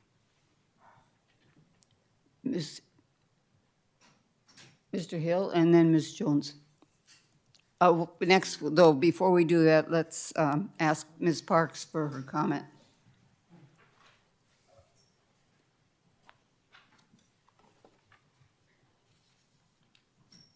Good evening. I want to speak about the proposed reallocation of Measure O funds, specifically the plan to shift money away from the multi-purpose room, AKA NPR, pilot project to cover the roof repairs at the district office. Less than a year ago, this board approved $40 million package of projects. Included in that was a very intentional investment of $2.4 million for the NPR pilot repair, plus funding for repainting afterwards. That wasn't random. It was a thoughtful step to address a known, ongoing problem across the multiple elementary sites. The purpose of that pilot was straightforward: fully fix one site so the district could understand what the actual cause was of the issue that has caused multiple repairs and leaking, and to approach the rest of the campuses responsibly. And these issues matter. The NPRs are used every day by your youngest students for meals, assemblies, outdoor activities, and events. Yet many of these spaces, indoor activities and events, yet many of these spaces have persistent leaks and moisture problems. Staff is aware of it. In some cases, you can smell it. And where there's ongoing moisture, there's real concern about mold and air quality. This isn't about facilities, it's about students and staff health. What's concerning tonight is that the district is proposing to pull funding from the various projects designed to figure out this problem and redirect it to the district office roof.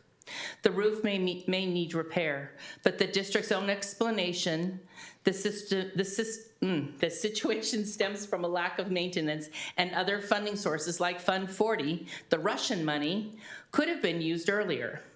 Yet now you stand and asked to shift money away from student-used spaces to cover an administrative facility issue. At the same time, removing the NPR pilot means walking away from the question you identified a year ago.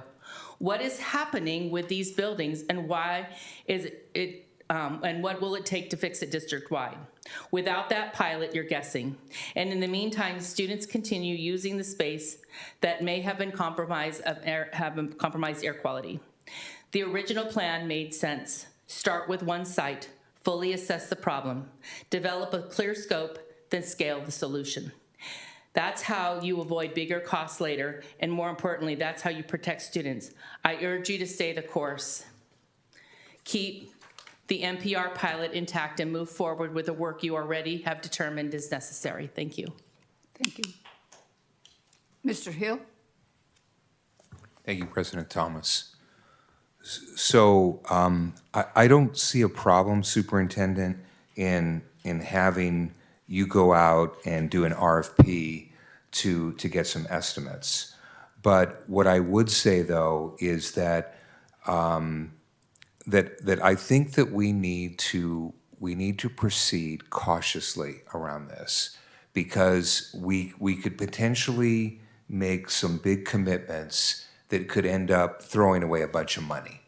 And so certainly we've had issues with the roof there.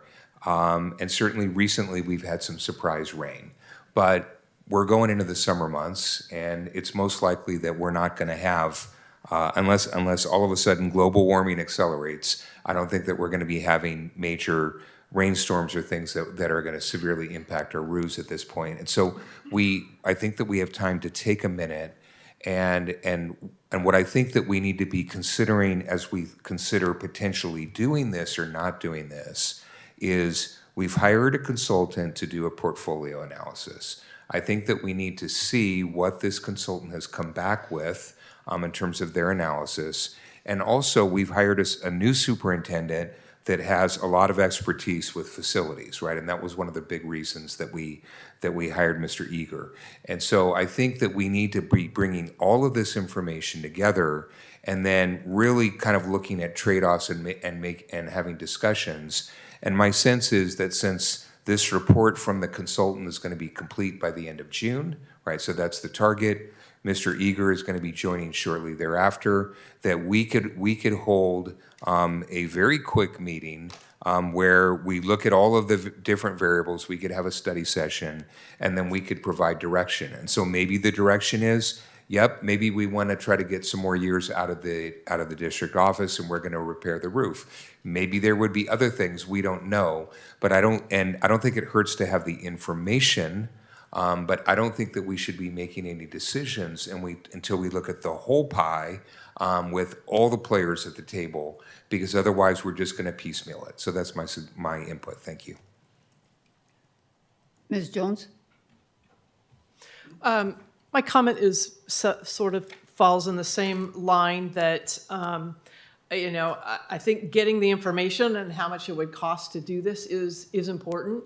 But I also think, going back and looking, is the Whiteford site maybe the place we want to put the money into to move the district office there, if that's where the assessment and the work that we're having done in this report kind of talks about.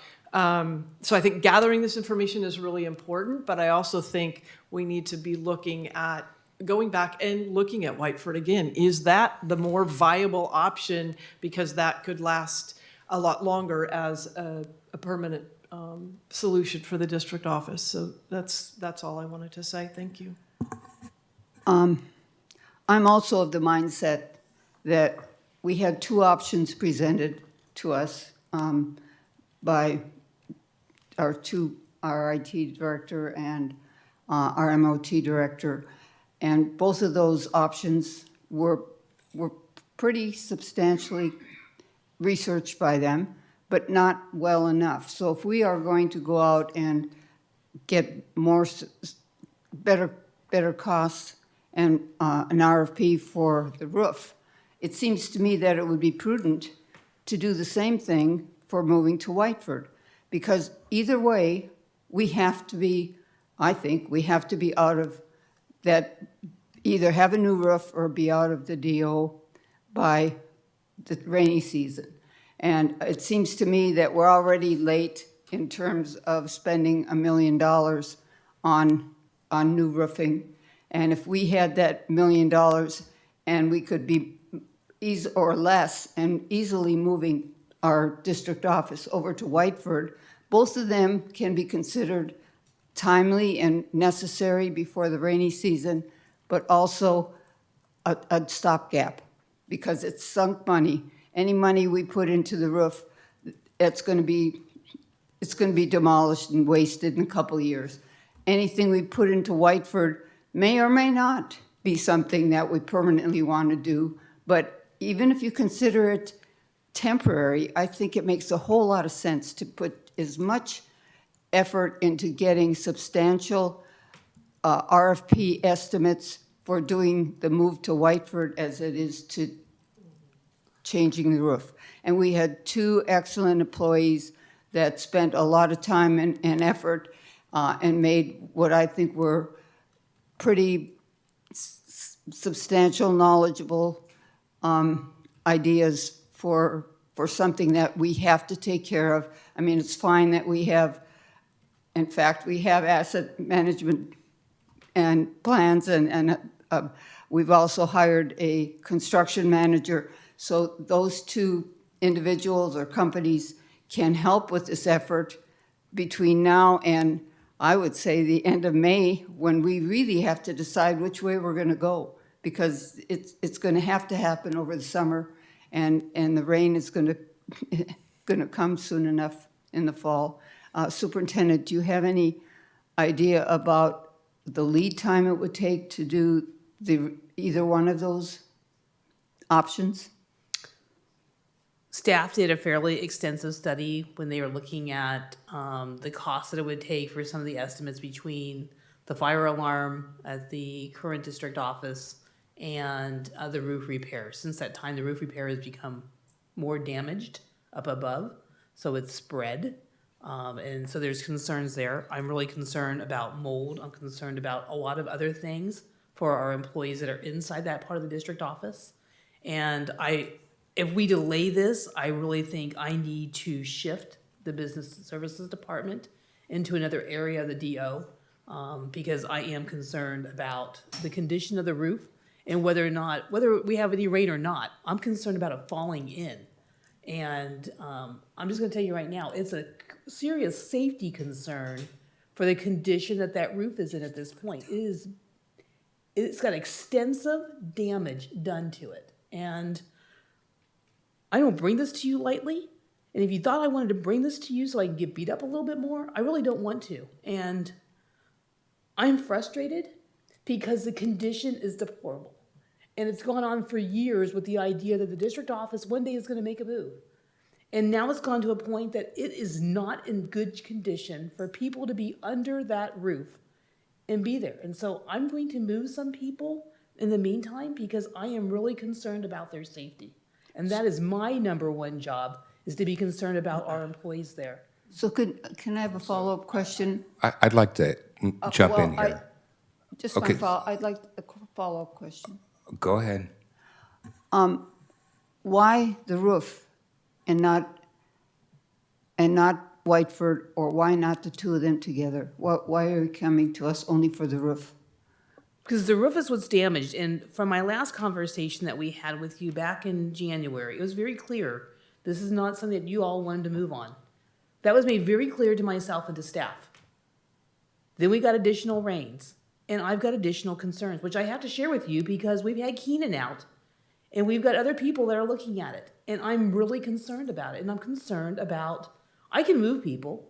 I can do that too right now. I can move some people, but I got to tell you, your roof is damaged. And you need to do something about it. And as a board, I don't care which way you go. I understand that you have a study coming up. I understand that particular piece of it. I think this is a mix that goes into it.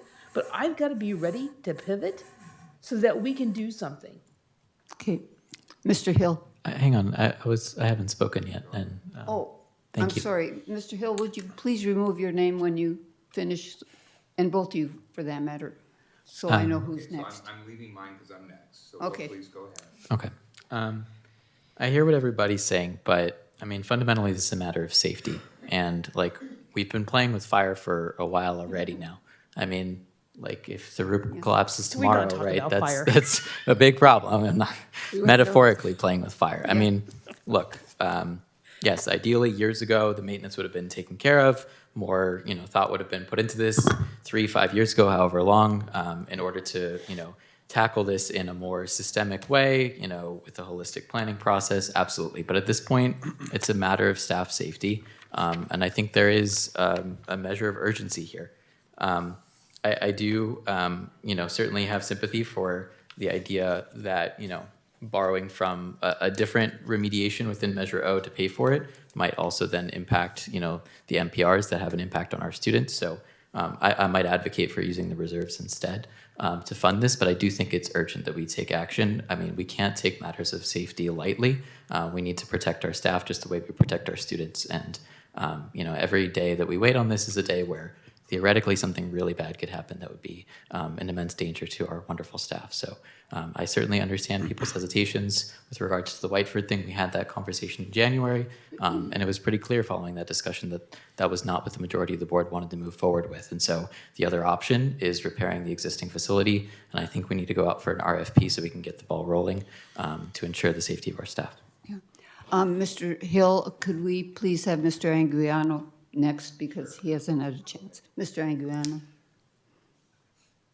I hear all the concerns across the board. And one of the things is, regardless, we need to move our staff away from that location. We need to red tag it. However, it is something that's been ongoing for so many years. And we do have this upon us. We need to make a decision and really just put all our eggs into one basket and understand that we do have to make a decision regardless. Yeah. It's going to be thrown away, money thrown away. However, we need to relocate our staff, the safety, the air quality, and the roof's just caving in on us. That's no bueno, right? And it's not messing with fire; it's actually messing with water. So, but we really have to make sure that we take action now. We've been talking about this since January, and we need to stop talking and get some action going, regardless of if we fix the roof or not. However, in a couple of years, all these buildings are going to go down. So we need to make a decision, and we need to make it now. I agree. Mr. Hill? So, one suggestion, right? And I think the thing that we just want to be careful about is rushing in and making consequential decisions that are going to limit us in the future. And so if we look at the issue before us of the district office, and there are areas that are compromised, so obviously we need to address that. But what I think that we need to look at is, rather than zero in on one solution, I think we need to look at a couple. And so, for example, a number of years ago, I accidentally drilled into the fire sprinkler system in my house, and I flooded my house. But the solution was not to go buy a new house. The solution was, the insurance company said, we're going to move you out into a hotel for some period of time so that you can actually do the repairs, right? And one option that we can explore in all of this is, there's other commercial property here in Newark where we could identify certain staff, rent those things out, locate that. Newark's not very big. Where I work in my district, we've got multiple buildings where we have staff.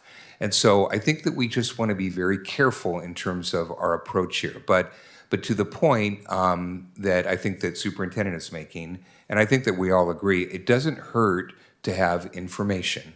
And so what I would appreciate is, let's get an estimate of the roofing costs, right? But what would also be nice is, let's get an estimate of who is actually impacted in the district office, how many people, what functions, and what are the options to actually have them continue to be functional, right? So I know that when we spoke earlier, Superintendent, you said we're not using the boardroom right now. We could potentially, reconfigure that to actually serve some of those purposes. So that might be one option. Another option might be, maybe there's some real estate space nearby that we could lease, and we could look at that, right? So I think that we want to look at, and then maybe the other option is, maybe the best option is, you know what, we're just going to put money into a roof, right? Or maybe we're going to go build a new facility, but that's a really, really big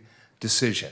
And I think that, and we've already hired consultants to come in and look at this, and I don't think that we want to short circuit that process. So my recommendation is if we could add to your list of putting an RFP together, but also get some information on who specifically is impacted and what are some options to put them in a different space. Whether in the district office, in another building that we own, or maybe leasing something. Thank you. Through the board, really quick, President Thomas, if we start working on the roof, I did see a lot of exclusions. If you start working on the roof, we're going to go ahead and open another can of worms. Yep. Because that's going to go ahead and sheetrock in between damp water. That bill is going to add up. Asbestos, you name it.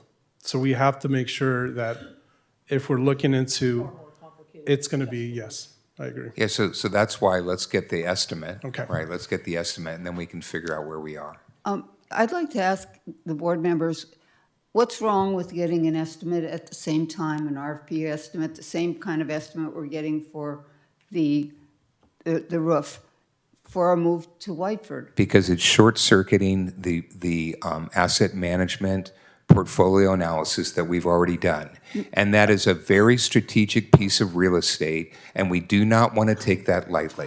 I'd like to make it very clear that that move would be temporary, just as the district office hopefully would not need to be used with the new roof for more than 2 years. I don't think the move to Whiteford needs to be. It's not going to be major. We're putting up partitions. It's not a major change to the Whiteford. So we'd move to Whiteford, and then you're saying that we would move out of Whiteford? Absolutely, we would not be. So we're going to go throw money, good money after bad. Both ways we're putting good money after bad. Why not take the two ideas and put them side by side, because they're both temporary, they're both good money after bad. And which one is better and which one would cost, the cost trade-offs and this hit. I'm really worried about the amount of structural damage that might double or triple the cost of the roof. I think we would be more safe in knowing what we're going to have to change when we go to Whiteford. Anyway, Ms. Jones.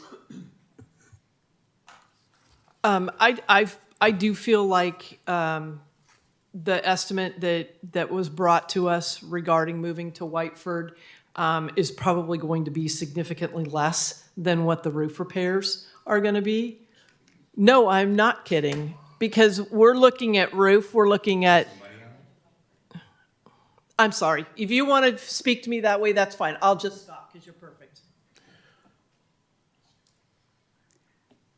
I would like to make a motion that we do a parallel RFQ estimate, whatever you want to call it, for both options that that member Genely and Miss Genely's Miss Penafleur, that she and our IT manager brought to us. That's my motion. Okay, can you state that again? MOT and IT managers. Yeah,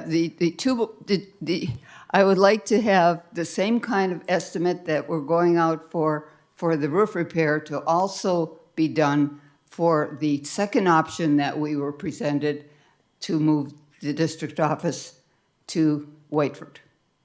Do both in parallel and quickly. I'm sorry, I don't agree with going forward with that. I think it's imperative that we act quickly with regards to the roof in order to ensure staff safety. That's what's been brought forward. I think the Whiteford conversation has been had, and I don't think we want to reopen that conversation, or I don't think I want to reopen that conversation. At the same time, I think it's important that we address this for the safety of our staff. So I think we need to move forward with the RFP for a roof repair, and I'm open to the idea of also looking into other office space relocation in the meantime as a safety measure. I'm willing to consider that as an alternative possibility. But I think the Whiteford conversation has been had. I just want to really make sure we keep this at a quick timeline, right? Because the more we delay, the more the risk piles up. So we want to make sure that we're acting quickly here on behalf of the safety of our staff. It's usually, if I could make a comment, it's usually nice if someone seconds a motion. I can go with losing the vote, but would someone please second my motion? I'll second it. Okay. If there's any discussion about my motion, please vote. Just to clarify, we could vote on an additional motion after this, right? If this one were not to pass, then absolutely. Another motion could also. I'm expecting that.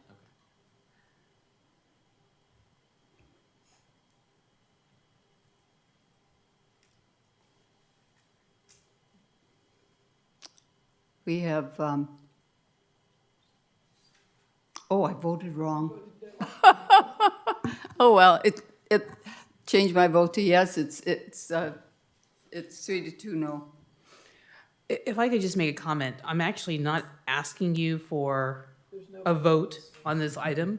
I'm actually wanting to have a discussion about my concerns. And I think we've had the discussion.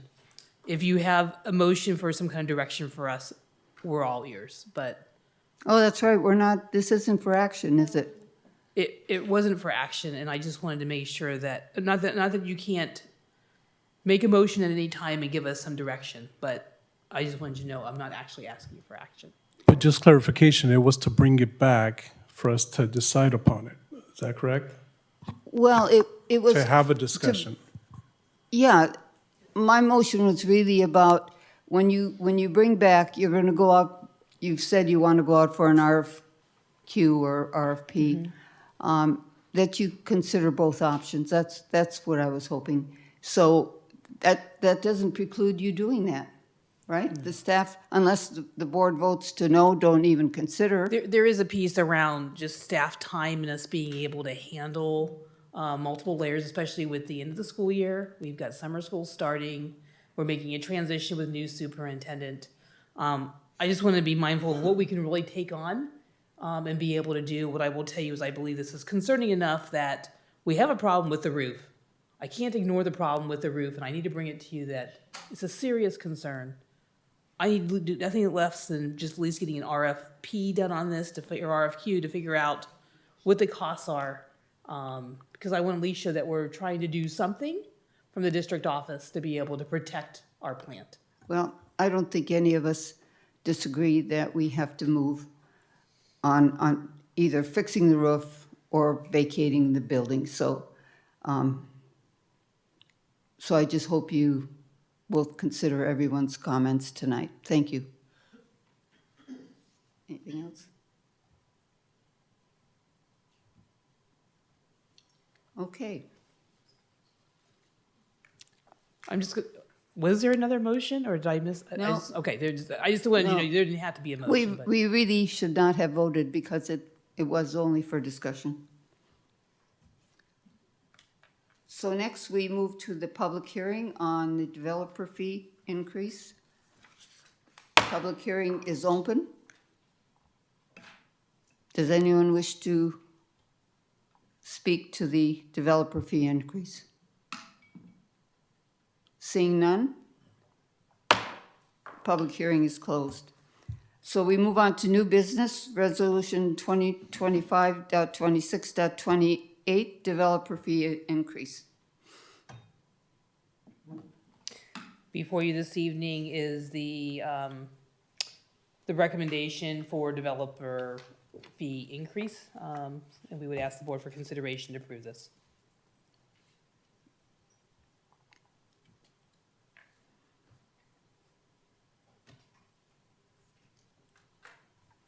I make a motion. I'll second. The motion's been made and seconded to approve the developer fee increase. Please vote.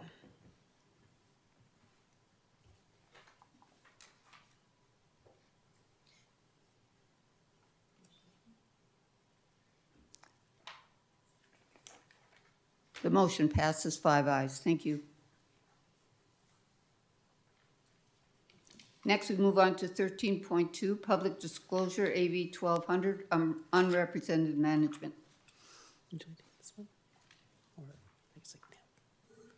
Thank you. I'm going to ask Ms. Knudsen to present on this item.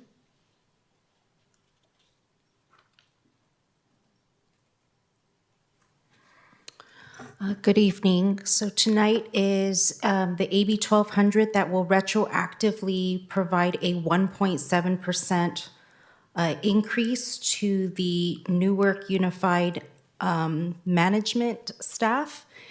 This is a same retroactive 1.75% that the CSEA and the NTA members already received. So this is, if approved tonight, we would process the retroactive payroll for these members before June 30th, before this year ends.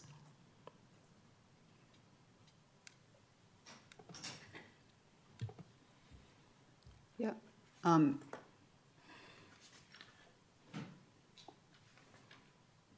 Ms. Jones? 1.7 or 1.75? 1.75%. Thank you.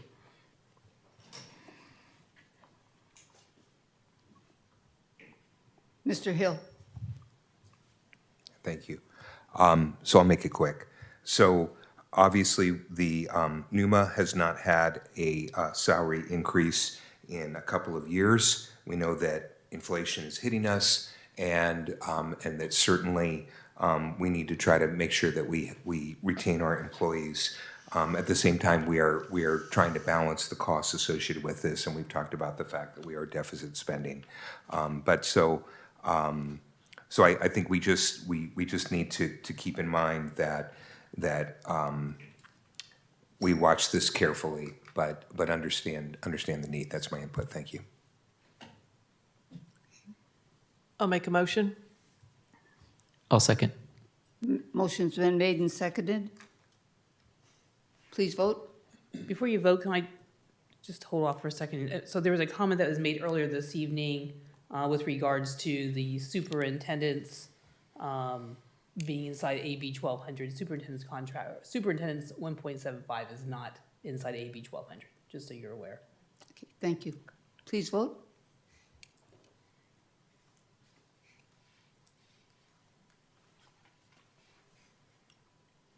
Five ayes, motion passes. Next, we move on to Resolution 2025.26.42, Final Certification Layoff Resolution.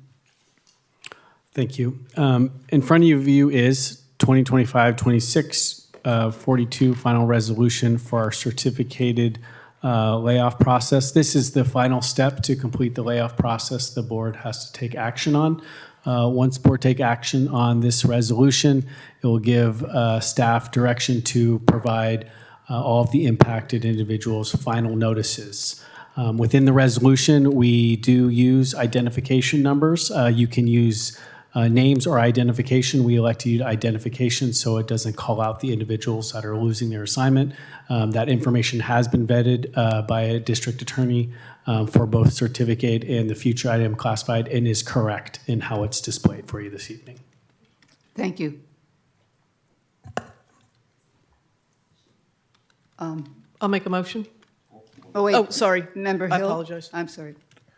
Just quickly, would it be a problem, per the comment that came from the speaker, that we actually, rather than identify by ID, can we name the positions? And can we make an amendment to that? So the reason why this resolution has the individuals is because there's bumping that takes place throughout the layoff process, and the position may be laid off, but the individual may not be laid off because of the tier. So we may have laid off, for example, a custodian at a certain location, but that custodian could have retained another position. Therefore, they're not being laid off. It could be someone else within the organization, so there would not be a direct correlation. So we identify the person that's being laid off because of the bumping scenario. Okay, so what you're saying is that after all the bumping occurs, these are the people that are not gonna, are basically gonna be laid off. That is correct. Okay, great, thank you. Thank you. So I would entertain a motion. I'll make the motion. Motion was made. Do I have a second? I'll second. Second by Member Block, I guess. Sure. Is that the same time? Either way, either one. Please vote. We actually need to name as to who made the second. Pardon? I have to do both at the same time. Yeah, I gave it to Mr. Block. Okay, thank you.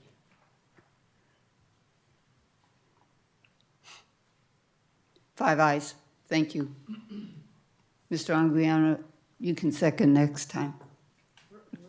Or make the motion, right? Okay, 13.4, Resolution 2025.26.43, final classified layoff resolution. So in front of you is 2025-2026-43, our final resolution for the layoff process for our classified staff. Similar to its certificated counterpart, you will see the resolution with the identifications numbers of the employees that are impacted by this final resolution. By approving this resolution, it will give direction to staff to provide final layoff notices for those impacted. We do continue to work to try to find opportunities, but we do have a statutory deadline of May 15th to provide the final notices and get board approval. Thank you. So, Mr. Anguiano, do you want to make a motion?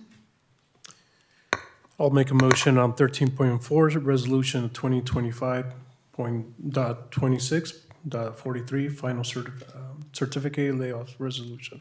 Thank you. And a second? May I'll I second, but interrupt that is you? classified, right? Not certificated? Classified, right? Okay, just clarifying. Cool. Second. We have a motion and a second. Please vote. Thank you for the correction.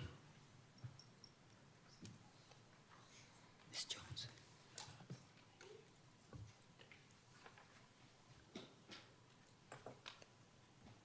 Five ayes. Thank you.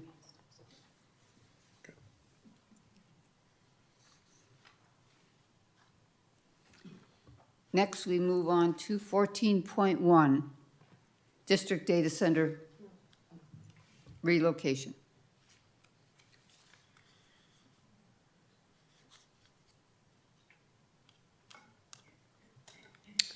Thank you. Before you this evening is taking our server room, which is our data center, and relocating it over to the high school. Before you are the agreements that we would ask for the board to consider for us to be able to make this migration happen between now and the beginning of the next school year. Thank you.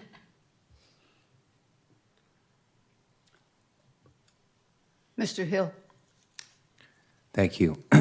So I'm passing out a couple things here for everybody.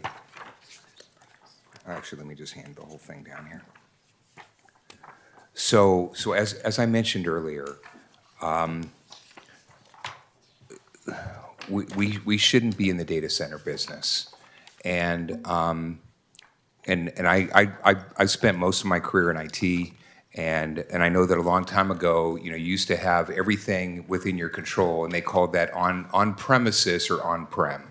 And but then there, just as we used to refer to environmentalists as tree huggers, IT people started calling people that wanted to have on-premises data centers server huggers. And quickly what people realize is that usually companies, this is not their core competency. They don't have enough staff to manage. And as the complexity increases, it becomes very difficult. And we had former member Wen come before us, and member Wen was being humble in not even really talking about her experience. She spent most of her experience in IT. And again, I've spent a lot of experience in IT. And I'm just telling you that I think it's a colossal mistake to try to move our data center to the high school. The high school is not outfitted. And the thing that you need to understand is that when you look at modern data centers, there's all sorts of like specialty equipment that goes into it. So you've got special fire suppression systems, you've got special HVAC systems, You've got not only continuous power supplies, but a lot of times if you have an outage, they actually have generators where, if all of a sudden, like the whole grid goes down, all of a sudden you've got diesel fuel generators that are keeping the data center up. And so you've got continuous performance, you've got continuous monitoring, and really, why are we going to move this to the high school if we're going to have to move it again? And then I just thought to myself, I wonder whether there's a data center in where the term is colo, whether there's a colo in Newark. And it turns out there's a massive colo in Newark, and it's a part of a big, huge company. And we don't have much of a footprint to move. And I really think it's going to be wasteful to take and spend $121,000 to put it into a facility that's not outfitted for this. And as Member Wen had indicated, there's going to be a whole bunch of extra costs that's going along with that. And then even then, we're still not going to be able to manage and support it, and we're going to end up moving it again. And so I think that we just bite the bullet. And usually these guys, especially with something small like what we have, it could probably be done in a couple months. It's going to be the same amount of time that you spend here. So my suggestion is we don't move forward with this. We look at a colo and we bring in an expert to come in and make it happen quickly, and then we don't have to worry about it again. That's my input. Thank you. Mr. Block. I guess my question is just like, if it's such a slam dunk, like definite better option, like why don't all school districts do that already? Like, I guess that's just what I'm a little bit, it seems like too good to be true in a way. Like, it sounds like a cool idea, but I know we do have an urgent need to move our server room. There's potential water coming through the roof that could, fry a bunch of servers at any point, and like we want to take action on that. And I guess, like, yes, there's this facility in Newark, but like, do we know if they could accommodate us? Like, I guess, like, it sounds like a good idea in theory, but I mean, I would be curious, Superintendent, if you know of any districts that have done this already. Like, are there any potential pitfalls that we're not considering here? I just would be curious to see what you've seen from neighboring districts. So I do know of districts that have done it. I think it's something that down the road you should be considering as part of a bigger plan. The problem right now is your server room is underneath a damaged roof. And one day of losing our server is going to cost you this much money anyways, trying to figure out like how you're going to do some kind of emergency service to be able to keep our business operational. That includes all the learning that goes for kids and the computer systems that we have. It includes our business office, includes everything that we do for day-to-day operation, and it's all at risk right now. I think you need to move this now. I don't think it's a problem for you to go back and consider this in your longer plans, to go off and consider something like that. But I think it's going to require a much larger study that needs to be done for us to be able to transition and for us to have the knowledge base and to be able to train staff on how they do whatever migration has to happen with that. And I don't know that we've got that capacity currently right now. I do think it would take a consultant that would have to come in and help us with that. But in the meantime, I think you are putting your server and your server room at risk, and I think this is a very inexpensive solution right now, even if you want to go out and consider something else later on. I noticed that Ms. Penaflor is here, and do you mind if she comes up and gives us her input, especially as it relates to the fact that there were questions by Ms. Wynn when she spoke, and some concerns that we weren't considering all of the costs involved? Hello, good evening, everyone. Do you have a specific question, or do you just want me to address what's been said? Address what was said by the community member, Sure. address the cost estimates that you see in here, and address just your whole thoughts. Okay. And perhaps suggestions concerning next steps. Yeah. I think everything that has been brought up is valid, definitely. Some of the things that Ms. Nguyen brought up are legitimate in terms of electrical, HVAC. They are not things that we have not thought about, but they are not, well, they're not under my purview and the purview of what we're asking you to approve, because HVAC, as you know, we've got a separate contractor, and so any work that needs to be done would be done under budget, so that it wouldn't necessarily need to come to board for your approval. But it's on our radar. What else was there? There was HVAC. what else was there? Fire suppression. Superintendent Bakar and I have talked about that, and it really depends on how much budget we can get approved for that. I know that if we do this, this is my one shot, and we really want to make it as best, as close to industry standard as we can afford. So fire suppression, dry standpipe, things like that. So again, things we've considered, but we would try to do those under budget so that they didn't necessarily have to come to board. In terms of what the vendors have seen, the room is already set up to be the high school's MDF, so a lot of that stuff is already in place. When we get approval here to even move the project forward, then we do a deeper dive. But what we're really looking for today is, are you ready to move forward with this plan at all? And then we'll kind of, like I said, do a deeper dive into that budget. In terms of what Member Hill has said, great ideas. I want to point out that we have renamed the language that we're using today, and we're calling it data center versus server room, because we have 3 servers. You're right, we don't have a big footprint there, but it's really where all of our networking stuff comes into place. So even if we moved our server somewhere else, and we're looking at that, this is still where the internet comes in, and that's the beating heart of our network across the district. So that's gonna have to move. Servers are not. I'll also point out that last year's E-rate cycle, you all, approved that we purchase new servers. So we've got brand new ones. We're locked into that contract for at least 3 years. My team would be super happy to move off of those in 3 years, but we're locked in for a little while longer. So I hope I've addressed everything. I'm sure you have more questions, and I'm here to answer them. Mr. Anguiano? President, thank you. Ms. Peña-Pelor, in regards to our networks, how many networks do we have? Is it just 1 or is it 2? No, so we are currently paying for 2 AT&T circuits, one of them being the new one at the high school. So it's ready to go when we are ready to go. And then the one at the district office is basically a hub and spoke model. So everything comes to the DO.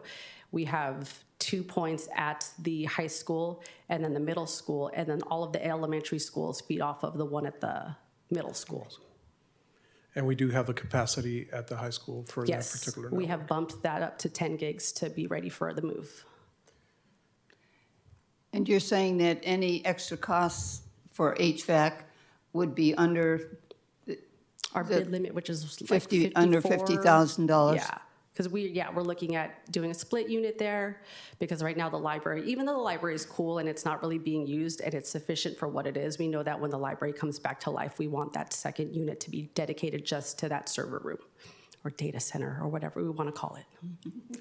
Do we also have the manpower for the move? Oh, it would be contracted out, which is what we are being asked, or you're being asked to approve today. I didn't see an actual time frame. Does it state how much time it would take? So when we brought this to you in January, we had hoped to do it within a week so we could fit it into spring break. Right now, if you choose to approve it, what I'd like to do is to do this in conjunction with our UPS project, which is the E-rate project you guys all approved, because we have to replace all those backup batteries. That was the other question you brought up.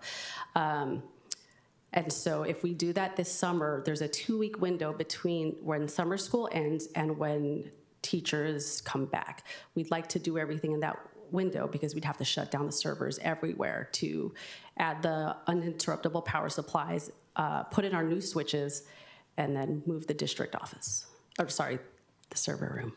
Thank you, Ms. Peña-Flor. You're welcome.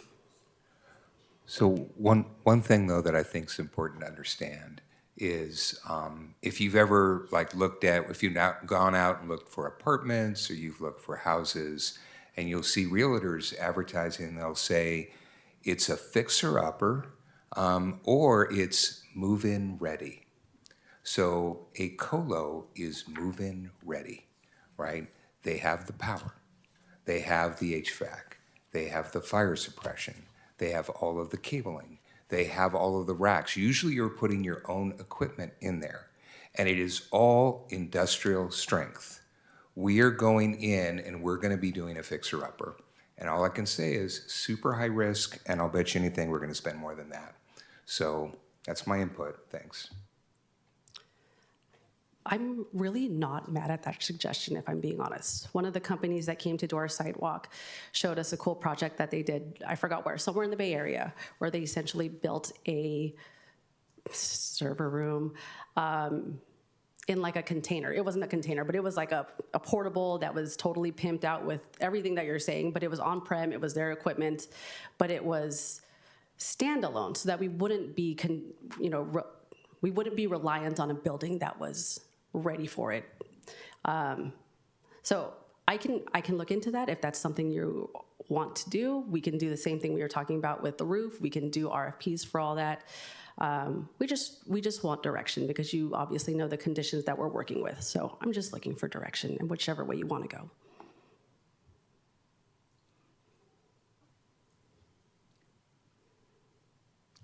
Well, go ahead.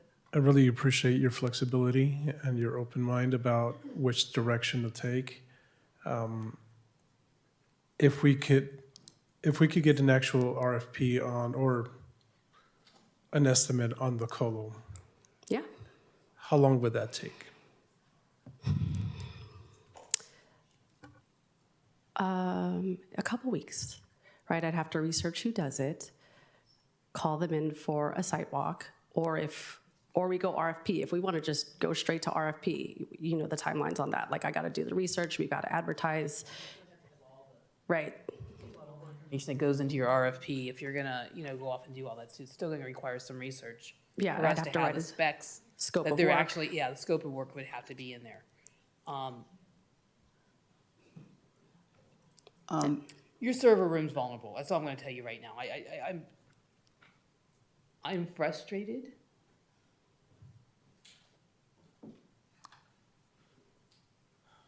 And I don't have the capacity internally to be able to keep doing this. And I think you're about ready to lose your capacity to be able to continue doing this.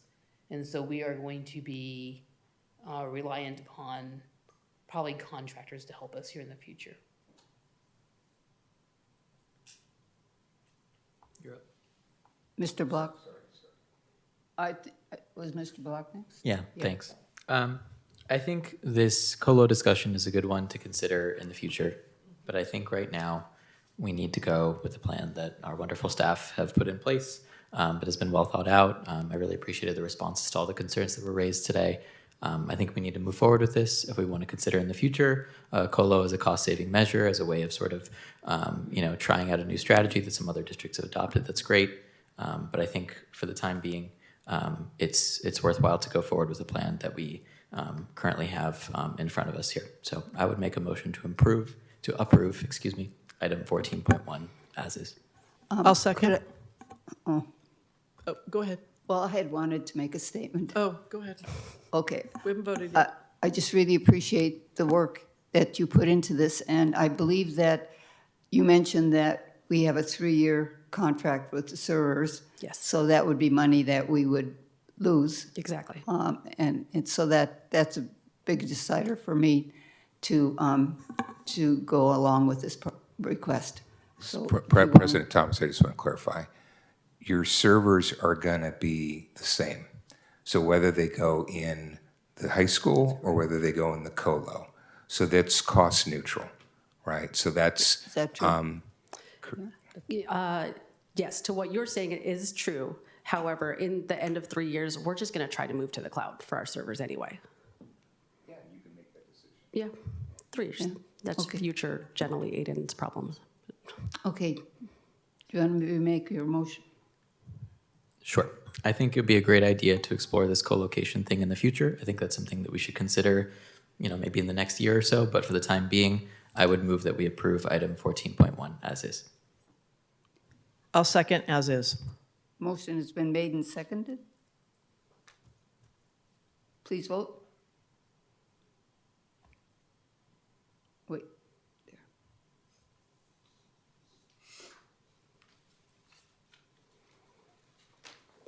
Five ayes. Thank you very much. Thank you. Oh, so 4 ayes. Member Hill votes no. Sorry. Thank you.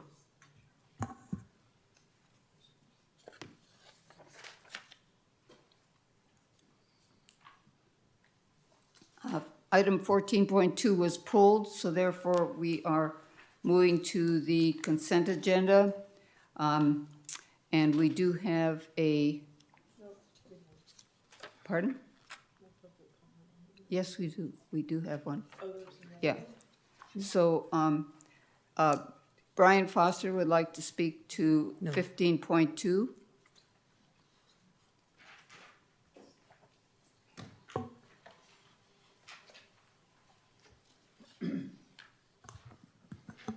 Thank you, President Thomas and members of the board. I'm hoping that my concerns that I'll specify in a moment constitute nothing more than clerical errors that hopefully staff will address. This is an issue that I saw with the listing of your summer school credit recovery program staff, and the word Apex popped up a couple of times. So I'm hopeful that you simply recycled old reports and put them into this year's report.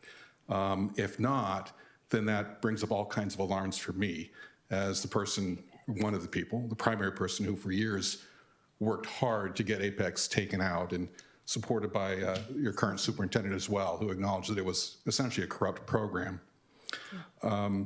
academically fraudulent program. Beyond that, and again, I hope it's just a clerical error. It is. It is? It is. Cool. So I'll make this really short. Like my heart just like stopped a second ago. Good. I'm very happy about that. Because some of the same players that were promulgating that for years are the same players you have in summer school. And given those opportunities, you don't know what's going to happen. Thank you very much. Thank you very much for coming down to make that point. Thank you. So given that, does Clarification, if I could just give some clarification, though, I'm going to ask Mike Williams to speak on, so I think you're going to have to amend. The motion. You're going to amend, the motion is we're going to have a correction because they're not teaching Apex, but they will be teaching credit recovery. Is that correct? Yes, they'll be teaching subject for courses that are not being taught in person. So it should have listed subject, not Apex, as far as the program we'll be using. That is correct. You want to reclaim my time? Yes. Okay, so you're still pursuing online credit recovery, which has been an ongoing discussion that you've had here for about the last year or so. And as I recall, that you were going through your last cohort of students, the last 15, I think you all agreed to last September. And Mr. Block, you went to a weekend session and corroborated that they were in fact learning? I didn't get a chance to get to Oh, you didn't? No, I haven't visited. Oh, I thought I heard you say that. Okay. I was going to, haven't been there yet. Well, then the concern that I have generally, if you're going to do subject, why? You know, most of you either are or were at some point associated with schools and teaching. I don't know why we're allocating our students' futures to machines that are being supported by AI robots, and that's what they have. They have the AI help bots, right? Instead of teachers. I taught summer school in 2 different districts. It went very, very well for the first 2 times. The 3rd time we converted at that point to Apex. It was horrendous for everybody, not just me, all the teachers. So you go to a better program, but especially for students who need the support, why don't you hire teachers to teach instead of relying upon AI? Those are the ones who need the support the most. Those are the ones who need the teacher support the most. If all you're trying to do is to push through quick credits, then you're essentially doing Apex with a little bit of dress up. Think about what you're doing to the students, what you're teaching them, and everybody else. Thank you. Thank you. Can I ask just a quick clarifying question? My understanding was that subject is being used for the subjects for which we were unable to find a person to teach an in-person class, right? So it's sort of a stopgap in the situations where we've been unable to fill certain crucial subjects. Correct. Thank you.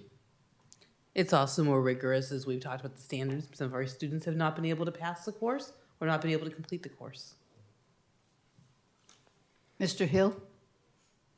Thank you, President Thomas. So yeah, I mean, I share some of the same concerns that the speaker had, and I'm concerned that we're simply taking what used to be credit recovery that was done maybe a month or a couple of weeks or sometimes a couple of days before graduation. And now we're just pushing it to after graduation. But it's basically the same program. And what I'm concerned also is that we talked about the fact that we were only going to have certificated teachers in the areas that are going to be overseeing those specific courses. But I'm seeing here that we have, as I look at the titles of people, we've got counselors involved in this, and I think that was something that we said we were not going to have happen going forward, and yet here it is. And so, can I get an understanding of what's going on here?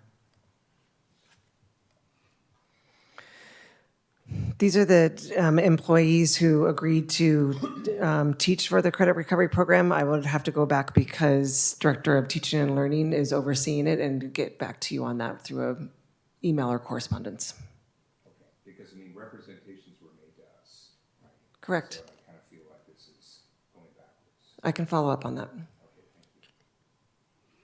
If you want to amend the agenda to pull those particular items off, that would be fine. We can bring it back on the 19th. Well, I think so long as we change it from apex to subject, if that's an accurate representation of what's happening, I'm okay with approving it as is. But I don't know if my colleagues have a different opinion. I'm Actually, not you're okay na- with you're I'm naming not the- I'm you're not naming the okay with staff the members. personnel. I mean, so I hear what Member Hill is saying, because you're naming the personnel that's on there, and we did talk about it being a credentialed teacher. correct. So I'd like for us to at least have that part revisited. Yeah, I too would like it to come back. I'm not so sure that I'm in favor of using subject I didn't speak up. for summer school. Well, but what we represented, right, was initially the position was that we needed to get rid of online learning. Yeah. And then we made a compromise and we said, okay, we're going to keep it, but it's going to be primarily delivered at the continuation school. And we're only going to be taking a couple of people in that are seniors right now and at a pre-identified list. And we're going to grandfather them in to do that. But then that's the end of it. But now, and I think that the challenge that we had and the concern that we had all along was there was going to be mission creep. And it seems like there's mission creep. And it seems like we've now just taken that former online credit recovery that existed during the school year, and now we're pushing it in and creating summer school around it. And I think it's, I don't agree with it. I think it's contrary to what we were agreeing to before. Mr. Block, and then I have a comment. Well, I think the idea was that we were piloting this new one to see how it would go, right? So we approved a limited pilot to see if it was better than Apex, and it appears by all accounts to have been, based on the fact that it's being overseen. Kids are not doing it on their own without supervision, so they're being monitored while they're completing it. It's proven to be a lot more rigorous. A lot of kids don't pass it if they don't truly step up and pass all the tests, do all the assignments, and truly do the work. And I mean, I would still like to go see it myself in person. But from what we've heard from our Director of Teacher and Learning, when she's been here, it's been a dramatically different experience from the one that we had with Apex. And so my understanding is we were doing a pilot to see how it would go, and then we would evaluate from there. And based on what I've seen in the data presented by Ms. Condi and by Ms. Allard, it seems to be working dramatically better than the prior program was. And even still, as it is right now, the priority is to have in-person classes whenever possible. But if we're unable to fill a particular important subject that students need, it becomes something that we use to fill in the gaps when hiring in-person personnel is not available. Mr. Williams? Yes, first I'd like to apologize for the clerical error that's on the personnel doc. But second, I'd like to recommend that we pull the summer school assignments from this personnel doc. We can bring back on May 19th, which will be plenty of time to get them approved before summer school begins. Yeah, and my follow-up is that I agree, and my recollection is the same as Mr. Hill's. I do not like any form of online learning for summer school.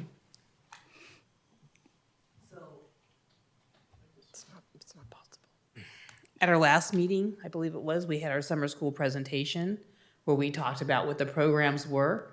This was also included in there as being an element that was there when there was a discussion. I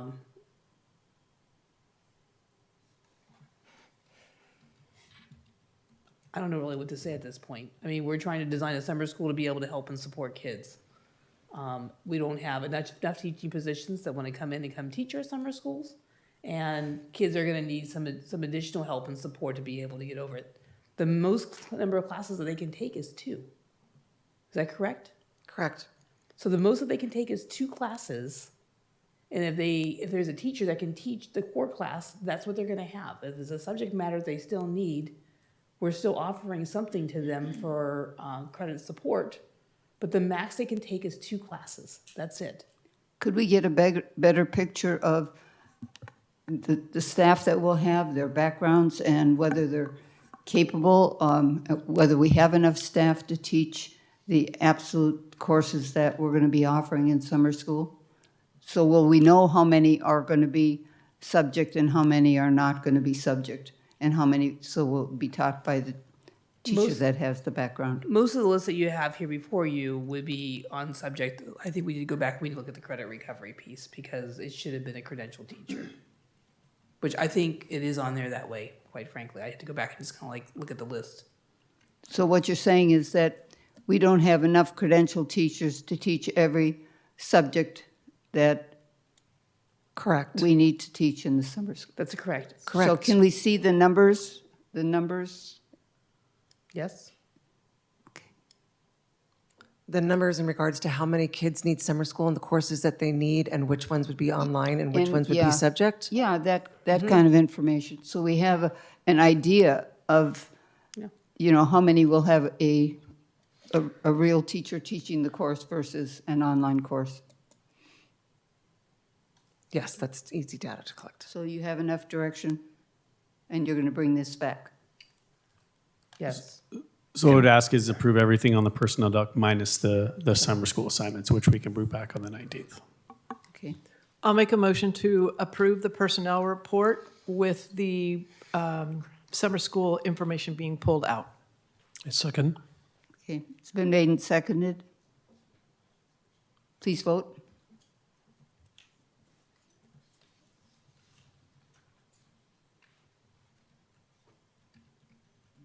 Five ayes, thank you.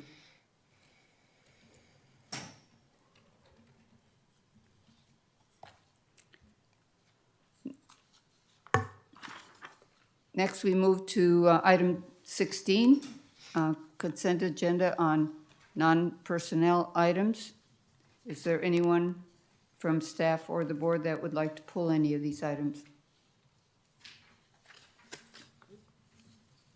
If not, I would entertain a motion.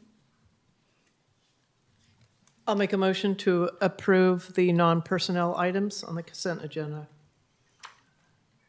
I'll second. Motion's been made and seconded. Please vote. We need to extend the meeting. Thank you. Five ayes.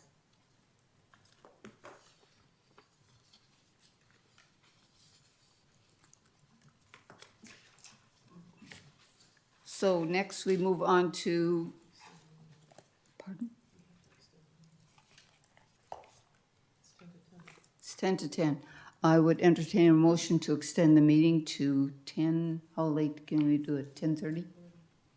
Let's just go back to closed session. A second. Okay, it's been made, motion's been made and seconded. Please vote. Five ayes, the meeting is extended to 10:30. Next, we move on, and I would hope that, so we have enough time in closed session that we keep our comments brief. Board of Education reports, announcements, requests, debrief, and discussion. I'll start with Mr. Aguiano.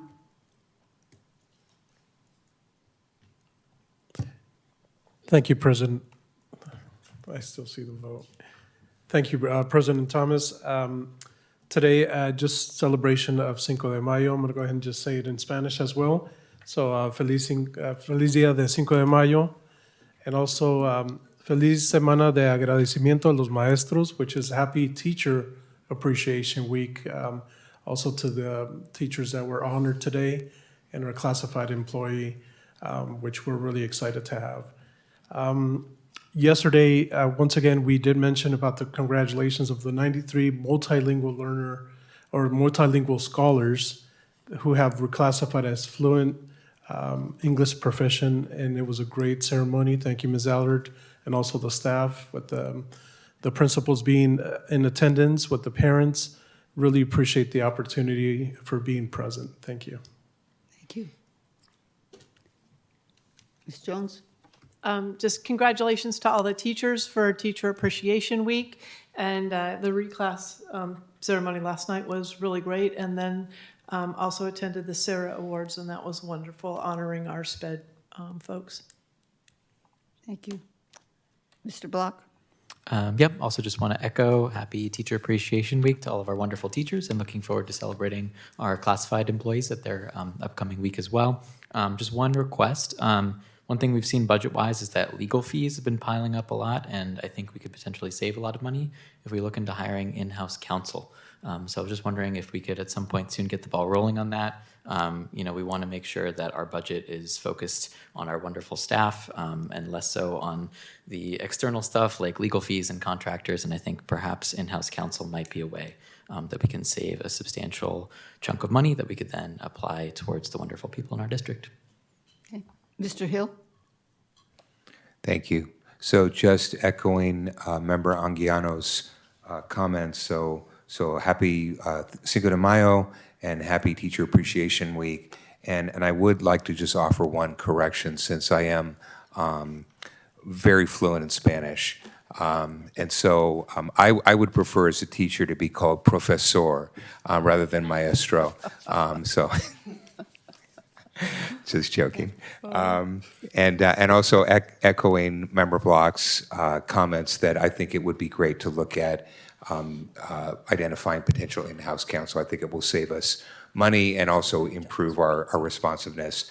And then just one last comment, because I know that there were some concerns that were expressed with members of the public here around a lack of vision from the board, and I actually disagree with that. I actually think that we have a vision. And I think that we're executing the vision. And part of the vision as it relates to our whole portfolio is we are putting teachers first. And we are saying we're going to leverage our portfolio to try to provide both teacher housing, workforce housing, as well as potentially a revenue stream to pay for healthcare. And so, but it's going to take a minute.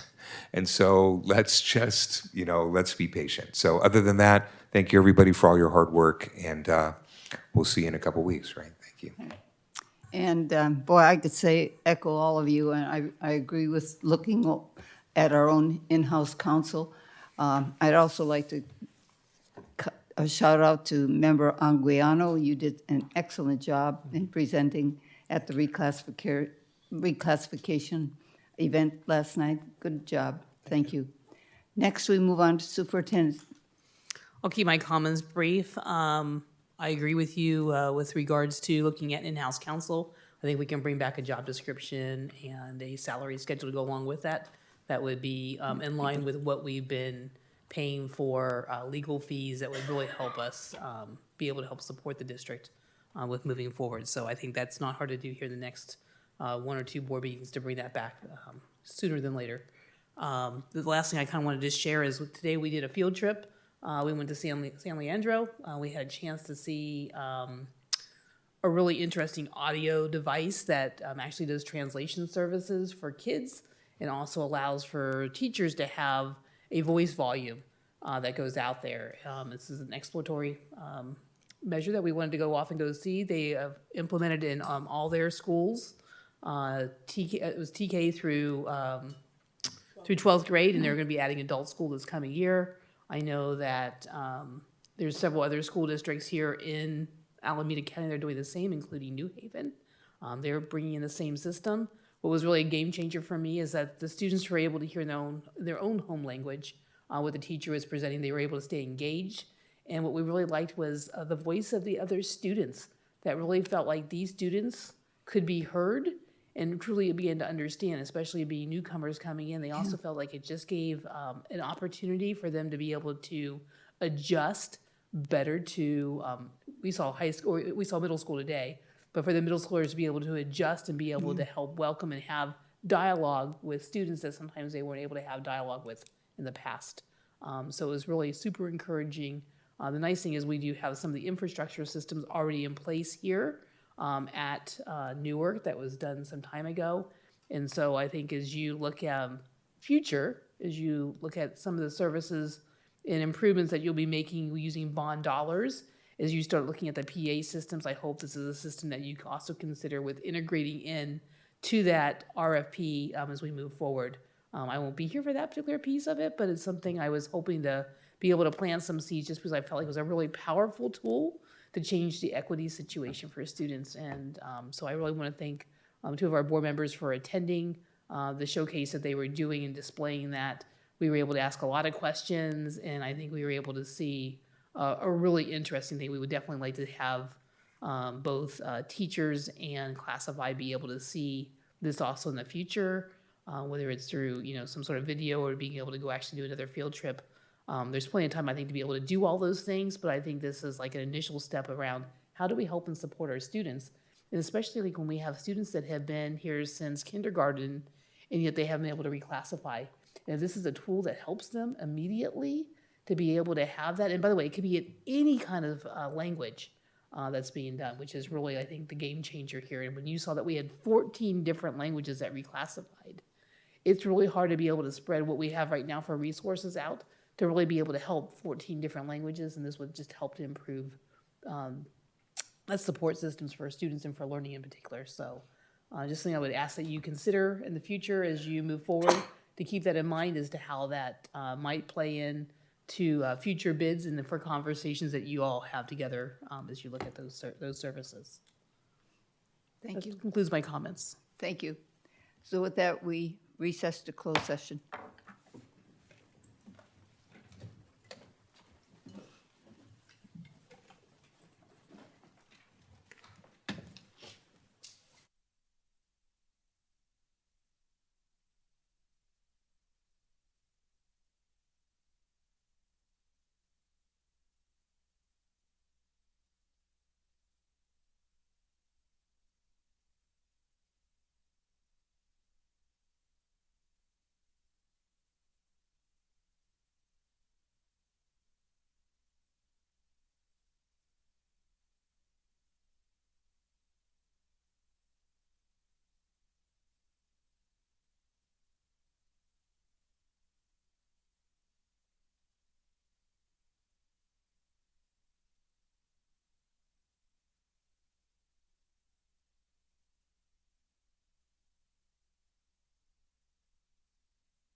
We have just returned from closed session, meeting adjourned at 10:35.